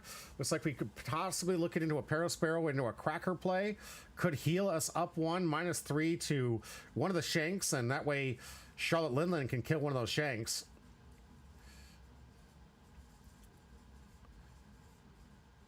Might be our play. Or another 10 Mom. Nope. Oh, playing the Sweet Generals. Okay, doing -3 to both. Interesting. Now that... What does that do? Oh, we have some Dawn left here, so we can swing with the oven into one and the 12 into the other. That could be the cleanup. Now that he's down to 1 life, he is going to block one of these attacks probably. Yep. But now Cedar with the opportunity to load up some Dawn and pray that Wolf doesn't have a 2K. Yeah, that one's not long for this world. Looks like we're going to go for another pitch and heal. Or just a 5K swing. 5K swing. Remember that on attack is an option. Wolf with 3 cards in hand. I know you're strong, so I'm going to go all out. Dead Man's Game and what looked like a Shirahoshi. Yep. 2-cost Shirahoshi Protector. Cedar not really in a situation where she needs to play a 2-for-1. Tapping 7. We got some massive attacks here. Trying to pressure the Linlin. Resting the 4 costs. I like that. Like that play. Cedar couldn't defend it. 8 into a 4. Cleaned up one of those attacks.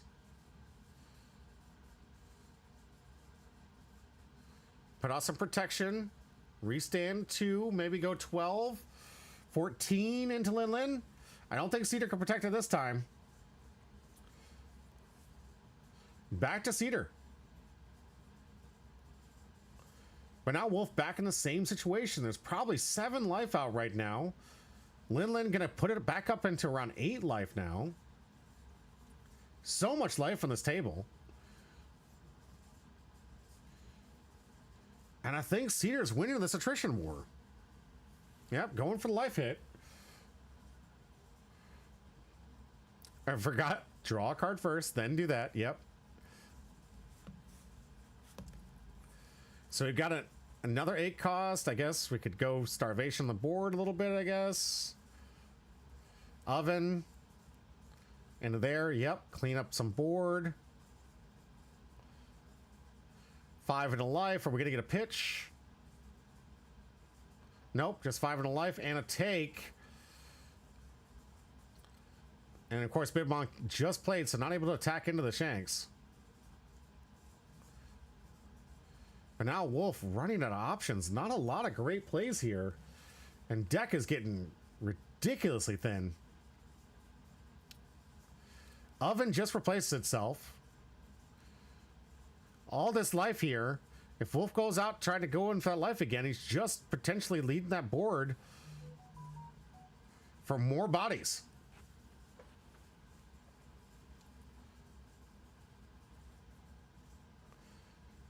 Counting out the big moms, got 2 of them. So 2 left to deal with, 1 life. Dead Man's Game could get him in a situation where he can kill the big mom.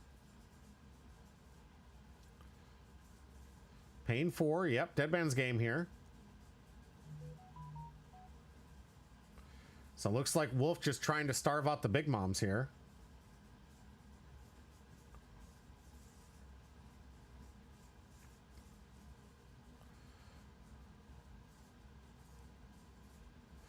Count out life. I think it's around 9 at this point. And it looks like Cedar does have another big mom in hand. So all the big mom's going to see their play today.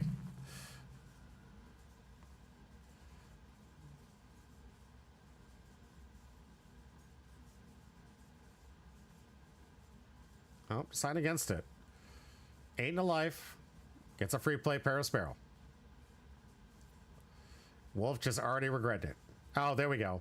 Gets the body out. That makes sense. That makes sense. Dead Man's Game to get 2 targets. Looks like we got a total of 2K in hand here for Cedar. So don't want to attack Shanks directly. Want to add up some Dawn here for the attack.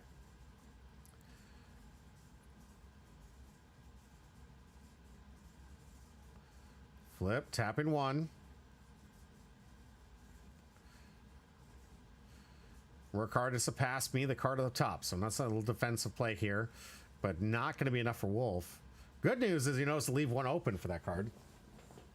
So at least he has advanced knowledge to make sure that he can prepare for that onslaught attack coming his way. But Wolf in this just absolutely terrifying situation where he's got to punch into life, but every time he does, he just makes this board stronger. 2 up, good call here. This one should get rid of the Linlin.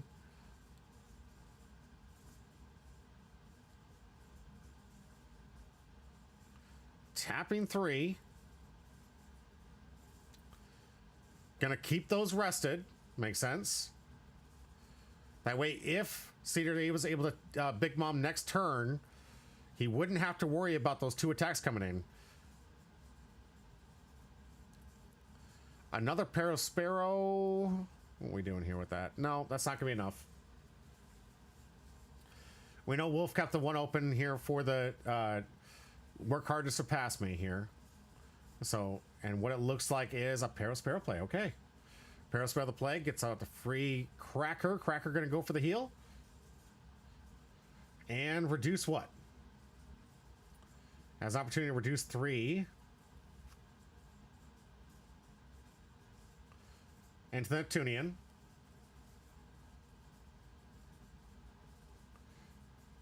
And then we're going to get an 8K into it. That's going to be an easy have to take that one. Not going to be enough here. And Cedar knows she's got plenty of life to sit behind. That Big Mom in hand just needs one open turn. Wolf with the search. Megalo is a play that pops something here. Could kill that Sparrow. Could even use the Shirahoshi ability to make that a 1 cost. But getting the enabler and blocker might be the only path here. Wolf might be incentivized just to get the enabler to flip that life back down. Oh, 2 of them. Rough.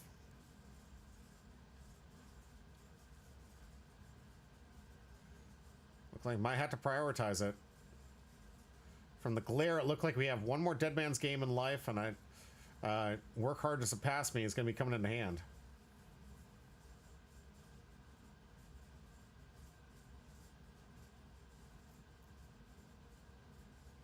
Six Dawn.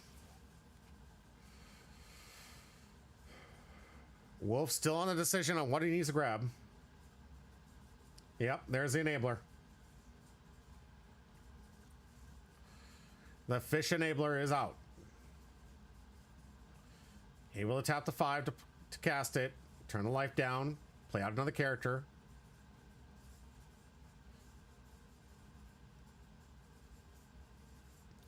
If we have a Megalo, that could be a great play here. Only 2 real attacks. Nope, that one just came into play. 7 into 4. Cedar lets it go. Gonna rest Katakuri. 12 into Katakuri. And a pass back. Leaving 2 open for the 2 counters in hand here. Cedar Branch could be, yep, deciding Big Mom's the play here. Just force him to take a life. And that could just be it. 8K come in. Counter. 5. To beat a free block. No, we get a counter. 8. Block. 12. Big Mom's gonna be fighting. Can't do anything this turn. Well, Wolf survived at what cost? Yeah, I think that is an absolute concession from Wolf's fact. And I don't blame him in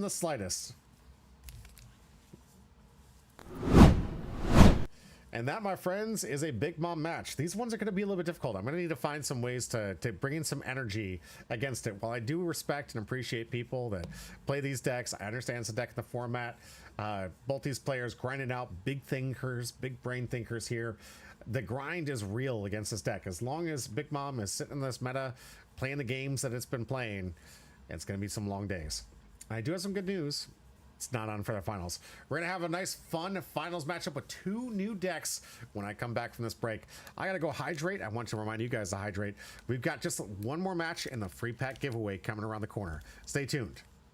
I'll be right back.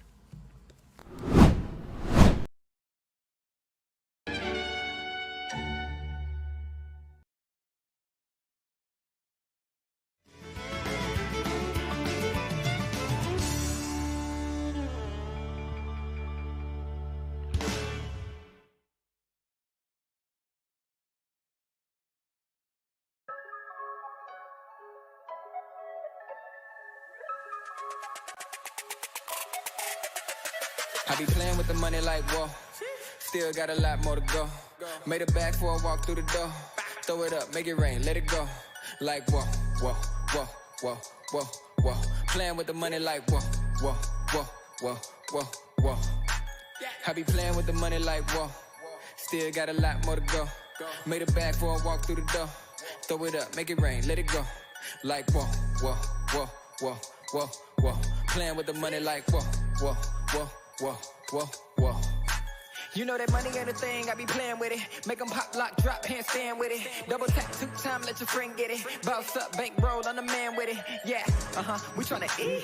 Making money, take it back to the streets. Tell my haters move around, take a seat. Cause they don't want it with a G like me, like me. My money residential, got some bright whites, took a trip to the dental. My money never late through the night, Jimmy Kimmel. I be buying whips, but you still in the rental. Wait a minute, hold up. Flip the money like I'm Pac-Man. Collecting ends on the side and the back end. Throwing it down and bringing it back in. My money make money, call it a production. I be playing with the money like whoa. Still got a lot more to go. Made it back before I walk through the door. Throw it up, make it rain, let it go. Like whoa, whoa, whoa, whoa, whoa, whoa. Playing with the money like whoa, whoa, whoa, whoa, whoa, whoa. I be playing with the money like whoa. Still got a lot more to go. Made it back before I walk through the door. Throw it up, make it rain, let it go. Like whoa, whoa, whoa, whoa, whoa, whoa. Playing with the money like whoa, whoa, whoa, whoa, whoa, whoa. Playing with the money like a toddler. And I ain't talking about no few dollars. Dress it up with the money like a stylist. Tell her drop it to the flow, I'm stylish. I keep my money twisted up like braids. Don't let my hair down, yeah, until I'm dead. On my own time, so I'm never late. Can't keep up with me cause I come in different weight. Yeah, pull up on the scene with a bag like whoa. But I still need more, I don't pull up with a team cause my money's so low. Throw it up, let it go, yeah. They wonder how I do it like that. Hit them with the moves like that. Too cool like that. I be in the booth like that. Top down the roof like that. I be playing with the money like whoa. Still got a lot more to go. Made it back before I walk through the door. Throw it up, make it rain, let it go. Like whoa, whoa, whoa, whoa, whoa, whoa. Playing with the money like whoa, whoa, whoa, whoa, whoa, whoa. I be playing with the money like whoa. Still got a lot more to go. Made it back before I walk through the door. Throw it up, make it rain, let it go. Like whoa, whoa, whoa, whoa, whoa, whoa. Playing with the money like whoa, whoa, whoa, whoa, whoa, whoa.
Welcome back to Humber Pie. I'm your host, Jimmy D, and we're here for the third and final round of the evening. Got some energy. I had to get it back into me after watching that Big Mom match. That thing was That thing was a grind fest. If you guys hadn't seen that. Oh, sorry, Bap64 in the chat telling me that he played up against a Big Mom during his pre-release event and was not able to take it down. That card is absolutely insane. Playing the Shanks leader and sadly, or during the box tourney, excuse me, the one that we host over at Lifelink Games. Yeah, that Big Mom is kind of nasty. It's going to be one of the decks that I sincerely hope that they look at for rapid pace play. And I think after a while, most Big Mom players, the respectable ones, are going to be able to play the deck pretty quickly, pretty fast, pass their turns, do things, because the deck doesn't do a whole lot. What it's trying to do, there is a successful strategy you can do with bigger decks with bigger blockers, like the one we're about to cover right now, Black Yellow Teach. The Kaido deck does a really good job of starving this deck. There are some decks out there that can go the starvation route. If you're not one of those decks, though, that is not an option. You are going to need to go and get under this deck as soon as possible. You can't afford to allow them to stall, and keep giving them life, because as we just found out from the last game, all that happens is you clean up board and they replace it from life. And all those life swings and all the time that they activated to gain a free life, they're just setting up the board for future plays to reset it back up and swing at you for 8k. And after about 2 or 3 8k swings with Big Moms, that's lights out for you. It's a very good deck. It can do some amazing stuff in the end game, but during the beginning stage, not a lot of counter, not a lot of ways to get out of this thing. You got to get under it. You got to go fast. And if they're trying to stall, and that's probably what you're going to see from a lot of different decks out there, there are going to be a lot of people trying to stall for time, because if they do the life ruling the way that Bondi rules, they're going to win by default just by letting the time go to time and having 12, 15 life or whatever. We just saw, I think it was close to 14 life on that point. And had we been enforcing the time rules, I'm pretty sure Cedar would have won just on that alone. Nice to see she was able to close the game out at least. Bob64, sorry, I read that one. All Bosses says, I just went through my bulk and found a bunch of red secret rare ace sitting and a bunch of commons. Oh, good job, man. Congrats. That's good. Funny how things work. It really is sometimes. The Big O says, dang, I was hoping for my Black Yellow Mama Teach a secret. Yeah, no, this is going to be a Black Yellow Teach versus Shanks. Both of them undefeated. I'm particularly fond of the Shanks player here and the Shanks plays here. I'm really looking forward to seeing Shanks go there. You guys know that's been the deck I've been maining from Mosa OP16. After we got that new Ben Beckman, I was all about this deck, and then I just turned all the lessons learned from Ben Beckman into Porcosti Ace, because it just does what Shanks does, but better. So let's find out these two deck lists. Let's find out where we're going to be able to win. I know that this is honestly a 50-50 matchup between the two players. So don't think this it's just going to be, where is the deck list? I'm struggling here. I'm struggling. Don't think it's going to be a lights out here. We got ourselves some two great players and two great decks. Both of them on the play here, undefeated, playing for those coveted points to get themselves up in the leaderboard. So when we cut to top 16, we can have ourselves an epic event that I'm looking forward to covering. For now, let's get into the matchup between Shanks and Teach. All right, Albasa says, that's my boy I brought that I used to work with on Shanks. Absolutely. I can't, VR Flower, I believe is his name here. I'll get it when I see it, his name on the display here more often. Is a new player. Glad he's coming in here and playing with his alt art version of Shanks. I also alted mine out to a degree. Some of the cards, sadly, I'm just not able to afford. Some of them just outside my price range. For those that need a reminder here, this thing's all the way from back in OP09. This thing's disgusting. Once per turn on your opponent's attack, you can just reduce it by 1,000. Basically what this was back in the day, this was just an easy attack negator. That's all it really did. It was just turn one of those 5k swings into a non-bow attack, and it would save you. It was fantastic. It worked really well with 5 life leaders, and guess what? We're back in a 5 life, 5 power leader format. So they're trying it out again. Why not? It does negate attacks. It's really good at what it does. It's got cards that have the protection that you need with Rockstar. You got the Uda Searcher, you got the Hongo 2k counter, and the Lime Juice 2k counter. So getting your 2ks in here. Most of the time, you're really not going to be using the power reduction unless you're really in a pinch. And resting blockers of that says kind of gone out of favor based on its limitations. So Lime Juice kind of losing a little bit of its power in this new format. Lucky Roo, always still very good. I love this thing and mostly put this thing in a 4 cost because it is still good. The base power of 6,000 is relevant. And having something that your opponent doesn't want to swing into is always kind of nice as well. Use this as a blocker on the KO. Pop one of their characters to 6,000 power or less. Base power, mind you. So even if they try to power it up or try to put down underneath it, it's not going to be enough. This thing's going to get rid of that threat immediately. We got this lucky that we're using really just to try to draw some cards. It's one of the few draw cards we've seen in red. And this really isn't much of a +1. This is actually a 2 for 2. You put out a 2K counter body here. You have to trash a card from hand, so there's your 2, and you get to draw 2 cards. So while the card technically replaces itself, it isn't even Steven. There's not a real plus advantage here on the draw, and this is sadly what we're kind of reduced to in red just to find some draw power. We have the Shanks that enables the 2K counters every single turn by once per turn, and is a 6K blocker, which really makes it nice for that cost reduction. You can turn a 5 or a 6K into a 5K and then block for free with Shanks if you want to. Yas up that powers it up by 1K for a turn, which leaves your leader at 6K, makes some of that cost reduction kind of really powerful. And when attacking, sometimes relevant, really the stats are on this really good. That's why we play it, guys. And we have to have something in the 5 cost play. You don't want to be playing Ben Beckman out early. This is not a 5 drop play. This is a 10 drop play. You play this guy on 10. So while you're trying to fill that spot for that mid-game play, this is kind of like a nice little niche option, considering you're playing 4 copies of this 5 cost that you do not play on 5. Just, you're not going to do it. You got the crappiest hand in the world if you have to lose your Ben Beckman that is basically your win con and this future deck. We're going to skip this one for just a minute. Ben Beckman, which has the ability to basically take care of those on KO abilities by trashing it instead with 6 costs on play. Very good. I love the fact that it can trash. This is one of the beautiful abilities that get around a lot of the problem children, those anti-KO abilities. This would be one way to get rid of like my Marco, but again, I can trash it in response. So I can trash it in response to get the KO ability. It does do a really good job though of getting rid of some other issues where they're trying to stop the anti-KO. Like if you KO this, I can replace it. You got 2 of the 9 cost Shanks here. Not bad. I like this card. This is really one of the power creeped type of powers that you really need to have in your decks nowadays. It was a key against the Uda decks. I think it's key against the Sabo Luffy decks and the Elbow decks. It's going to be key against a lot of different decks that like to swing a lot of 5K bodies at you and kind of poke the hand. If you could put your leader at 7K, no more poking. No more poking. And if you could do that against certain decks, it is extremely powerful. It's why the Zoro was seeing so much play in this deck. I played Zoro in this deck. There's other cards that were playing it with the Jewelry Bonnie like combos, but things that can get that plus 2K, leaving the leader at like 7, maybe 8 sometimes, depending on what you have in their board case. That it really does a number of making sure that you've got a easy defensive turn the turn after you play it. And since this doesn't have rush, you're going to need it. Now we're talking about the 210 costs that you want to play with the Ben Beckman. Ben Beckman playing out one basically for 1 Dawn, making it a 6 Dawn turn play that allows you to play the Rusher Shanks or this Shanks. I play with a couple other different Shanks. So some people like to play the Pop Shanks. You can of course get this 9 cost Shanks if you want. In a pinch, I guess you can get out other blockers if you need to. For extra play here. But what's really nice is you play this, you drop one of the 10 costs. This one turns off all their blockers. Be careful of how soon you play this deck, because the minute you play this, now blockers are swingers and they don't have a choice. Especially against this matchup we're about to see.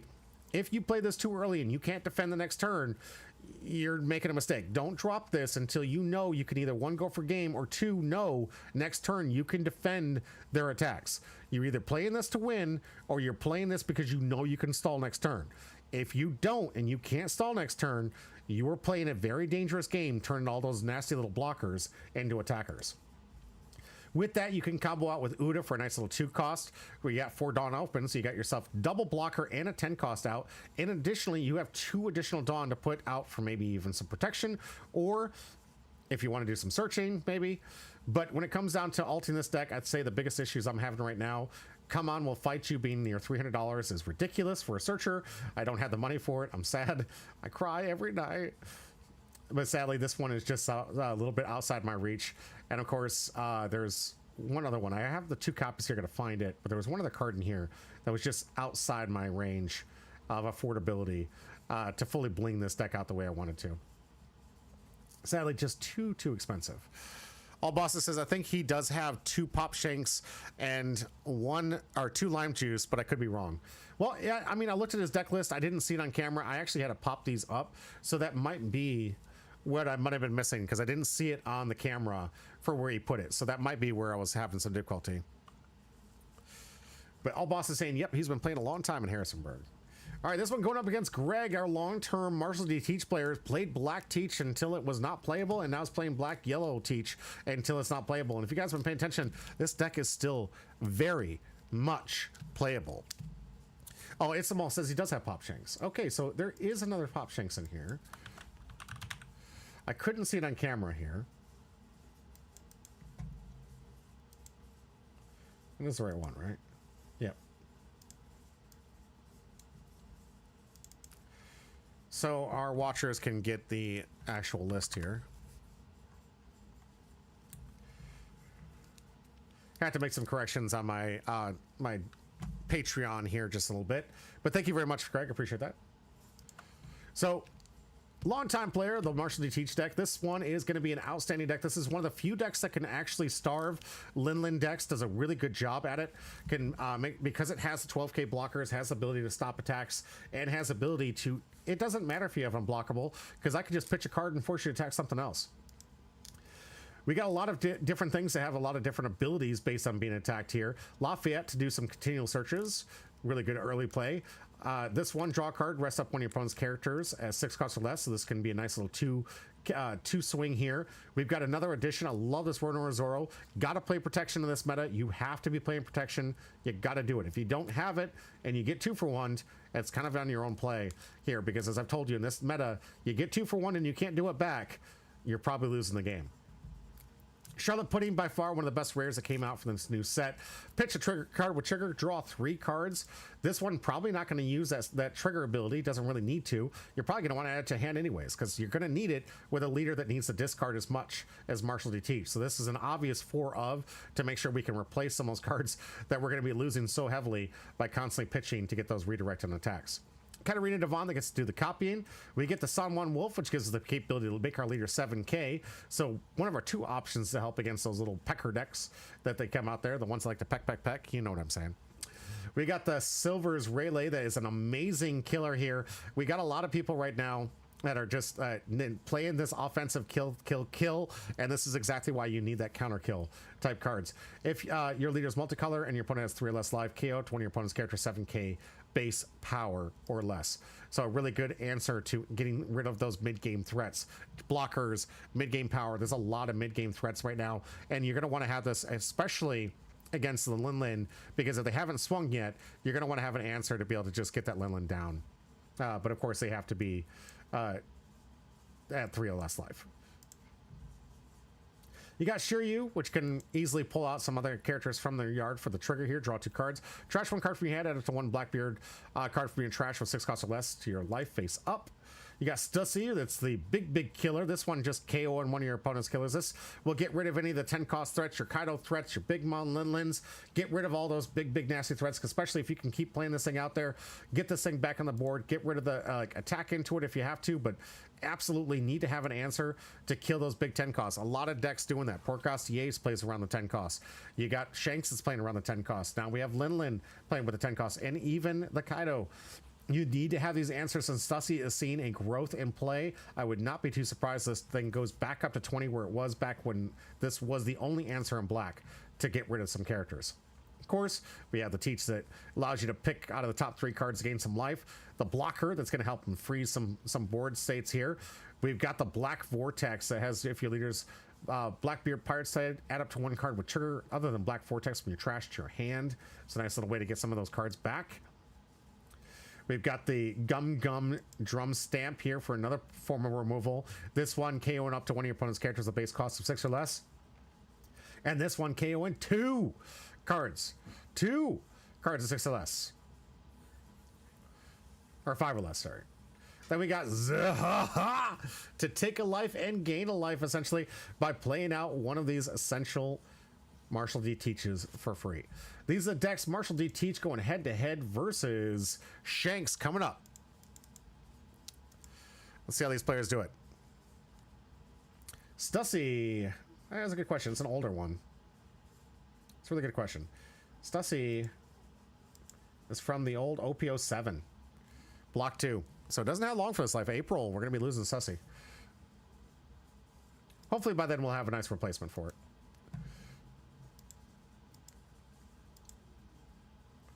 All right, die roll 7 for Greg. VR floral 10 gets choice. Likely going to go on the draw. Getting that 10 cost Shanks plays and getting the Ben Beckman rush is probably one of the best things you can do in this deck. Not liking the hand. Greg did on the keep. Going back to VR floral. Good. Get away from my Kaido, right? Yeah, come April, your Kaido's not going to have to worry about sussing. Oh, that looked like a very top-heavy hand here for VR Floral, so we're probably going to be looking for some searchers. See where it starts off. Greg starting off with his Lafayette search, passing it back. This one does require Dawn and tapping it to do it, so this will not going to search this turn. But 2 Dawn, yeah, VR Floral not really looking really pretty with some early game starts here, which looks really good for Greg to get that search on, meaning it's likely going to absorb a leader swing here, saving his life and saving some counter here.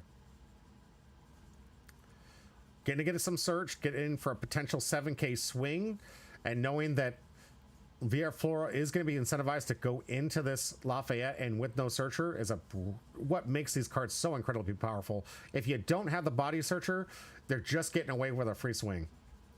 7, easy take here for VR Floral. Pass back.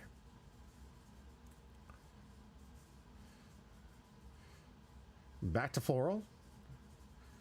4 Dawn turn, hopefully has a play here. Would like to see some kind of blocker Shanks, maybe a Lucky Roo, something to get some board presence here. Gonna go in, looks like we only have 3 left here, so 6 in Lafayette. Hongo Bongo the play just to get a body on the field? And VR Floral's hand is just looking bricked up. Not the greatest, probably one of the worst starts I've seen for this deck. 6 going into life, good attack here, because it does mean he is going to have to give up some kind of counter here, like that from Greg. Someone Wolf the play here. It means if we need to, we can turn a leader into 7K at a brink. 6 Dawn turn for VR Floral. Would really like to see some blockers out here, some kind of like mid-game Shanks play, maybe a Yasop play here to get the +1 to lead. One of the veteran plays I want to go back to that Greg was able to do, the 6K swing is exactly what you want to be doing against Shanks. Never give them just a free counter. Don't waste their time. Don't waste your time. You respect the player here. Don't swing 5 into 5 when you know it's just going to get negated. Force them to have to give up some kind of counter. We already know the deck doesn't counter very well. Very light on those counters. 7K swing into Greg here. Not really incentivized to redirect. Going to go for the taking a life here. Not a lot of value here. No, and there's not a lot of rushers in this Shanks in the low end here. Notably, this Ben Beckman could be a great answer against a lot of what Greg has, because these on KO abilities are completely turned off. Another Hongo Bongo. VR Floral is sitting on a very, very slow, clumpy hand. This reminded me of the national championship where the Shanks player was in the finals in game 3 and saw nothing but its counterparts of his hand and none of the action, and just could not get anything going. 6 into life here. Gets a 2K with the Uda. 3 for a pudding, looking to get some extra draw engine here. Pitching that Black Vortex, drawn 3. Likely going to need to see another 6K swing here from the Sun One Wolf. No, 8K swing. Big hits going here. Floral on the take, already down to 3 life. Sadly, with just 2 Hongo Bongos at 8 Dawn now, can we see that? No, you can't get the reduction here. We could see a hard cast ace, I'm sorry, Shanks here, to give the leader +2 for the turn. But still just 1 turn away here from the Ben Beckman play. The other Ben Beckman. This one, great answer, like I just said. Samuel Wolf not going to be able to pump this leader this time. Great way to get rid of that on KO. But with this play, means all we have left feasibly is a 6K swing from lead, unless we want to leave that one open for a defensive play. Here comes 6K into life here, looking for a 2. See if Greg wants to do that, maybe redirecting the pudding. Just going to give it 2. Smart. Keep the body out for now. Greg going to his 9 Dawn turn here. could start off with his first Blackbeard. That looks like the play. Here comes 8. Look at the top 3. Add something to life here. And instantaneously has some power on the pressure. 4 now taking the advantage in life already. This is not something you see too often in this deck. Life gained on the advantage for Blackbeard. 1 open. Do have a 6k swing. Could go 5 and 5 to kind of pressure the hand. Decides to go 6 to life. Good call here. Looking for a 2k or reduction in 1. Got the 2k. Floral not getting much use out of this leader ability yet, but here comes 10. Do we have the Ben Beckman into 10 cost Shanks? Would love to see the pop Shanks to get rid of this Blackbeard. Tapping 2 to reduce the power here significantly. And Ben Beckman. Now hold up. Hold up. Long-time player of this deck. I'm pretty sure that's a base. No, I was wrong. It's not base. This is base. My bad. Just double checking. Got to make sure we're playing by the rules. Yep. Hongo Bongo coming in clutch here to get a nice little trash from Ben Beckman. So at least we're seeing some kind of a use out of these early play Hongo Bongos. 7k into life. Greg could potentially redirect. Frozen? No, there we go. Nope, on the take. 5k to life here. Now, mind you, we still have 3 Dawn open here. I wonder what we're going to play. We don't have a 10k body, so we can't Uda cheat. 5, got a 1. It almost says you can only redirect Blackbeard type attack. Oh, okay, so only the Blackbeards. And another Hongo Bongo. Good grief, this thing's seeing some amazing plays here. We got a full house here on the board. 3 Hongo Bongos, 2 Ben Beckmans. I think VR Floral came playing the wrong game. We got poker on a table where we should be playing some One Piece here. All right, 4 into 1 of those Hongo Bongos. Take care of that problem. See if Floral wants to counter out of that. Maybe he wants to keep his full house board here. Yeah, he does. 2k counter with the Uda. That's 3 2k counters from Uda here. Here comes what looks like 9 for the Stussy. That's going to kill one of those Ben Beckman. Take some good pointers here. Now 6 into life here. VR Floral already played 3 of his 2ks. Not too many left. Again, I think there's a total of 9 2ks on that list that we looked at. 3 of them have already been played with the... but here we go. VR4 with 4 Hongo Bongos can absolutely reduce the Stussy to 0. If he wants to do this. But what I would recommend seeing here, hopefully VR is drawn into some Ben Beckman blocker. Tap 1 for a 10 cost Shanks at this point. Also has the option of dropping a 10 cost Shanks just hard cast here. Sadly, while it is kind of strong, he's sitting at 2 life here and has used a lot of cards from hand for the counter here. So Floral really needs to get this board up here, and these Hongo Bongos, while they look neat, and they got that nice little like box format here. I don't know if he's trying to do some kind of defensive strategy from the Roman days. I've definitely not seen cards played like this box format before. You know, you always got those players with that unique card structure here, so you got a man who just likes to play things just a little bit differently. I will remind you at home, using Roman strategies for battle is not necessarily how the game works. Sadly, you can't put a shield around your Ben Beckman by having it surrounded by Hongo Bongos. They are not human shields. That is not how the game works. Well, it did work really well in back in those old ages. Is a nice little wall-up shield, and strategizing against your army of arrows. You guys have seen 300, right? Not something that you can technically do in this card game. Bondi, that's on you. Maybe you can fix it. Come up with some new strategy where we're redirecting the way that we stack our characters to see how they're going to be playing as a defensive object here. Ben Beckman the swing, looking for 2. 2-1 that is.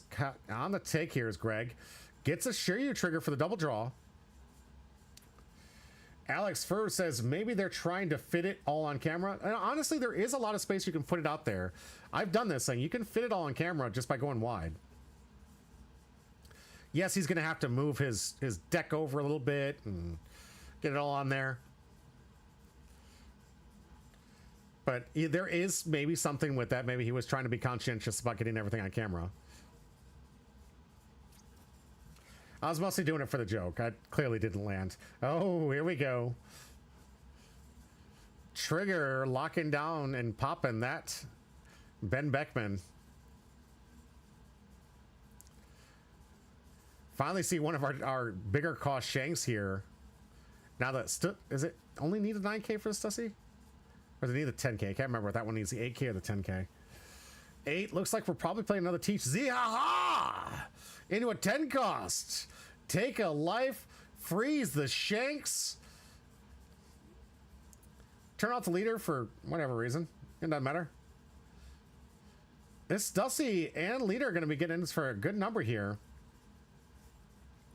The +2 is not negated as a static ability. Gonna get some protection. Good call from Zora here. I like that. Making sure we don't have anything that pops the Blackbeard here. It's a very good call from Greg here. I like that straight up heads up play.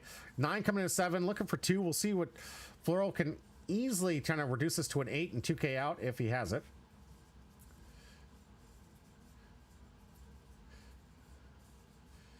Yep.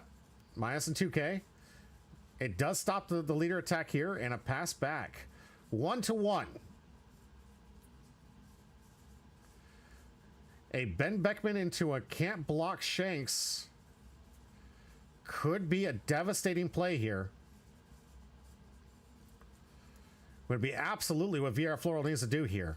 It's coming down the line, and we need to make sure that this Marshall Teach doesn't get any action here. But Teach already looking to block too.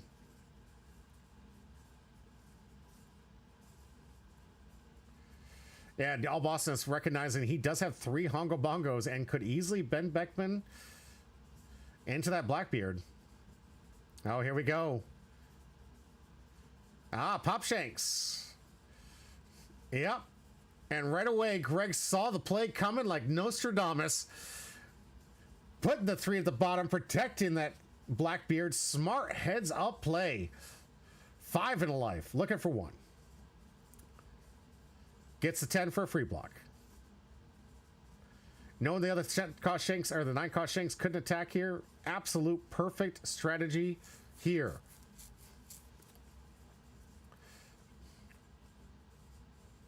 Sadly, VR Floral hasn't seen a single Ben Beckman to cheat out any of these. Another Z-ha-ha. This could be it. Nothing to play off, just to take the life and 14 into life, and that's going to be it. Greg closes it out. It is so proud of the deck choices this man has made into the new meta, and I couldn't be prouder myself. What some excellent play. Well done, Greg, and well done with this. Excellent. Had an opportunity to get 2 swings in to stress the hand if he wanted to. Said, no, I need to protect my blocker beard this turn. I need to stop this from a pop Shanks. I need to stop this thing from doing anything to my board here. I'm going to use that to get that protection on the field. And sure, I get to make sure I can eat up at least 2 of those attacks if I need to protect myself for 1 turn and close the game on the next one, especially knowing we had another Z-ha-ha right around the corner and a perfect 14K swing that was definitely going to be way too out of reach for VR Floral. Now, I will say, as matches go, that was quite possibly the worst hand and the worst collection of cards. So, Floral, I'm sorry. Would it have made a big difference? I don't know. We'd have to play some more games. I don't want to do the mental math here and thinking about what if it could have been, should have been, blah, blah, blah. But I got to say, not seeing Ben Beckman, I played this deck enough to realize that when you don't see it and you dig for it and you dig for it and you don't see it, oh, it hurts. It hurts so bad. Greg always sees both Z-ha-has. He's just that good. I like it. Especially with a board of Hongo Bongos. Just like, VR turned that thing into a control deck real quick. All right, we got 2 packs to give away. This is your last chance. If you haven't hit exclamation point join, this is it. We're going to get into the 2-pack giveaway. It's the deck is pretty consistent. Yes, agreed. He wills them into the top of his deck. I mean, he does search. He does have a lot of good searchers. A lot of they used to be full lead. He used to have the stage in there, but he does have a lot of good ways to get the cards he needs. And especially now that he's got that amazing draw engine with pudding. Come on, guys. It's so good. So good. All right, let's get to our first pack giveaway. Board is set, ready to go. Let's find out who's going away with pack number 1. Are we going to get a hit tonight? Only time will tell. First. Ooh, Alex, are you going to win this one? Alex! Congrats, Alex Furs Magic, MTG. Congratulations. I'm pretty sure I saw your name in my Discord. Yeah, Pudding is Boone. Plus, Shiryu is still very good trigger. Yes, absolutely. Woo! Absolutely, Alex. Absolutely. We haven't hit a hit yet, so this could be it. I believe this is the first time winning on this channel. And I believe I saw you in my Discord, so I should be able to get this stuff out to you. I'm going to have to hit you up after the stream. Make sure I can get your information so I can send this out to you. No red back or anything. Are we going to get our first hit? Let's find out. Atmos. Howling Gab. Capone Beige. Kazuki Orochi. Barbell. Charlotte Smoothie. Oh man, what's this? I'll feed on this rage and use it to bring the world to ruin. Jimbei. Rocks Pirates. Charlotte Katakuri should be in the rare here. Yep. First rare here. Are you that afraid of the new era?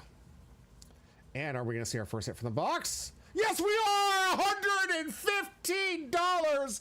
Secret rare Altar Loki! Let's frickin' go! There's a $120 value in our first hit in this box. Let's frickin' go! Alex, come on, baby. Cost you nothing. And I'm happy it doesn't.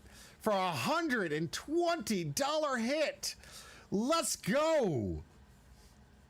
That card's so beautiful. Hot demand right now. It's such a good card. This thing's being played in so many different decks right now. This is so good.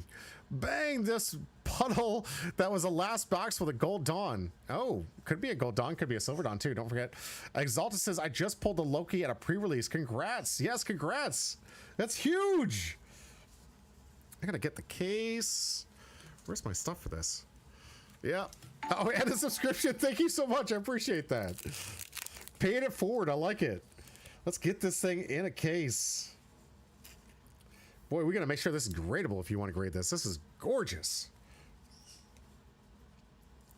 Alex, look for this week. I'll try to take some time tomorrow to get all the packages sent out for everybody. I got a couple to catch up from Can't Stop Games and Bob64. Arcs Gaming, still trying to get in hold of that person. He was like, yeah, I got the money for it now. Right? Congratulations. You get the special Pikachu. Exalted, thanks for the follow. I appreciate that. You're going to get the special Pikachu binder holder here, adding some extra bling to this amazing bling. Congrats, man. That's huge. Let's clip that, baby. Let's clip that. Hit number 1. Already off for a huge swing. Love it. Love seeing that. Oh, it's great. Alex, congrats. Can you link that Discord again? 1 second. Going down below.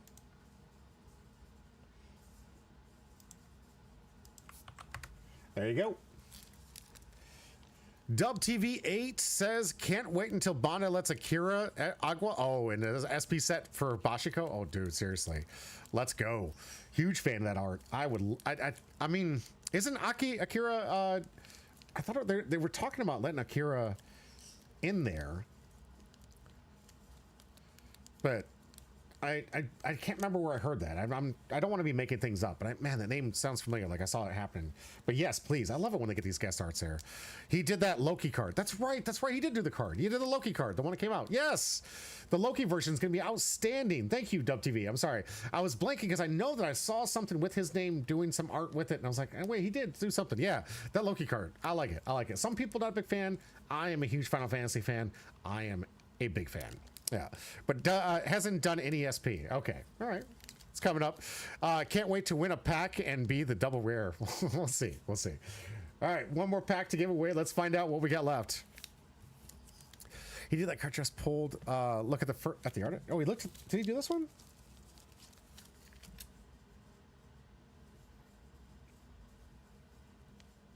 Oh, he did. Jeez. Yes, he did. Yes, he did. KW TV, thank you very much. Sorry, I'm trying to. I'm kind of like getting over the high of actually pulling a $120 card for these people. I'm sorry. He's absolutely right. I had to take a little look. It's really tiny. You can see it near my thumb. I don't know if I can get close enough to show you guys. Yeah, it's not going to focus. Really tiny. You'll see it when you get there. The Final Fantasy Loki card is awesome. Yes, agreed. The one that's coming out, I really like it. I saw some hate going to the Final Fantasy card. I'm a big fan. I like it. Yeah, confusing the artist. I'm terrible with names, guys. Never do quiz trivia with names. Like, I will lose every single time. Now, if you want to do anything like One Piece related, I could probably tell you about the entire story from start to finish. But if you want me to remember names, I'll probably still screw up most of the names on the way up. Let's get into the pack. All right, shuffle up and deal. Let's find out who's going away with the last pack for the night. Is it going to be a double hit night? Are we going to get still two of the heats from here? And is it going to be Donald Oliver? Or is it going to be Hazelnuts? Hazelnuts is on a run. Hazelnuts 44. This has been a incredible month for Hazelnuts. I believe this is like our third, fourth hit for the month. Let's go. The Final Fantasy artist did the alt art. Loki is just pulled. Yep. I'm talking about the OP18 Loki. It looks awesome. Yes, it's the one that they sneak preview released on social media. That they did the two different Final Fantasy arts. This is supposed to be the collaboration we all heard about with the collaboration. I was real nervous that they were talking about doing like Final Fantasy cards to kind of like disrupt the game, like they've been doing Magic the Gathering. Asking artists to come in and do, I don't care. I love that idea actually. Come, I'd love that. If you're going to bring in these other artists to do these guest hosts on here, get them out to a convention. Let me get their autograph on top of the cards. Let's go. Let's go. That turned out so much better than what I thought it was going to be. When I heard Final Fantasy collaboration, my heart stopped because I thought they were turning this into Magic already. It's like, come on, slow down. No, no, no, no. iChirp says, oh, I thought somebody just said that Final Fantasy did a Loki alt art just pulled as well. No, no, no. I mean, well, it's the 8 cost Loki. Or the 6 cost Loki. That's Final Fantasy. There is a Final Fantasy and OP18. It is the same card. If am I mistaken that it's not the same card? I thought it was just in Final Fantasy art. Gotcha. Okay. All right, last pack for the day. Let's see what Hazelnuts is going home with. Juicin, Charlotte Chiffon, Shiki. Yep, same card, different card. All right, thank you. Mesa Saber, Ronor Zoro, Rockstar, Drunken Dragon Bagua, Tony Chuppa, Charlotte Daifuku, Ganzui. I think never seen this guy's name, and right, I've never heard anybody call this guy out. So I'm like, Ganzui, Manga. Oh, that'd be insane. That'd be insane. Izo, 2. Oh, done the double rare pack. Those ones painful. All right, I'm still kind of riding the high that we just gave away a $120 card, guys. $120 cards. There's still so many hits left in this box here. That is it for the stream, Debigo. You were so close. I'm so sorry. Donald, Oliver, you were like that close. Did it, but that is gonna do it for the stream. I do have someone to raid finally. He's finally up and running. Man, this guy's like never on when I'm on. But Luffy TV is out there, so we do have a good raid here. Well, that's dope for the stream. Thank you, Alex. That is dope for the stream. And congrats, man. That's huge. I just copied that. Guys, I had an excellent time. I hope you guys did too. Stay tuned Monday when we're going to be going live with a box tournament content coming your way. We got so much action going on this Saturday. I will not be attending the locals event because I'm doing a fantasy football league poker night thing. This Saturday I'm going to be all kind of out of town and working with my other league where I get to play some other stuff that I enjoy for fun. I got so many things I'm interested in. I don't know if you noticed the chaos. That is my brain. The chaos of card games and fantasy footballs and fantasies and all the stuff that's out there. But I had a great time, guys. Thank you so much for being here. I hope you guys tune in next Monday. We got a box tourney. We got all kinds of OP17 hotness coming your way. I can't wait to follow these decks with you. I can't wait to see the people trying out the new Nico Robin decks, the new Pudding decks, the new Kaido decks, all the amazing new decks we're going to see in this very, very, very diverse format. But until next time, stay humbro.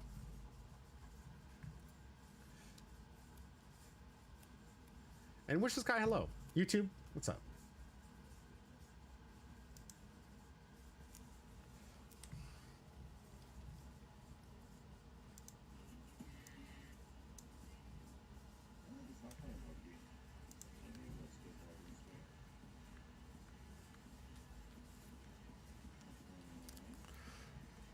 Hey yo, is that my boy Humbro probably coming in with that big old raid? And goodbye.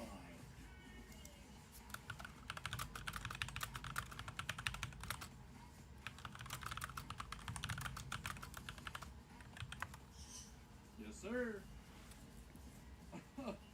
Solid. What's going on, man? Thank you for the raid.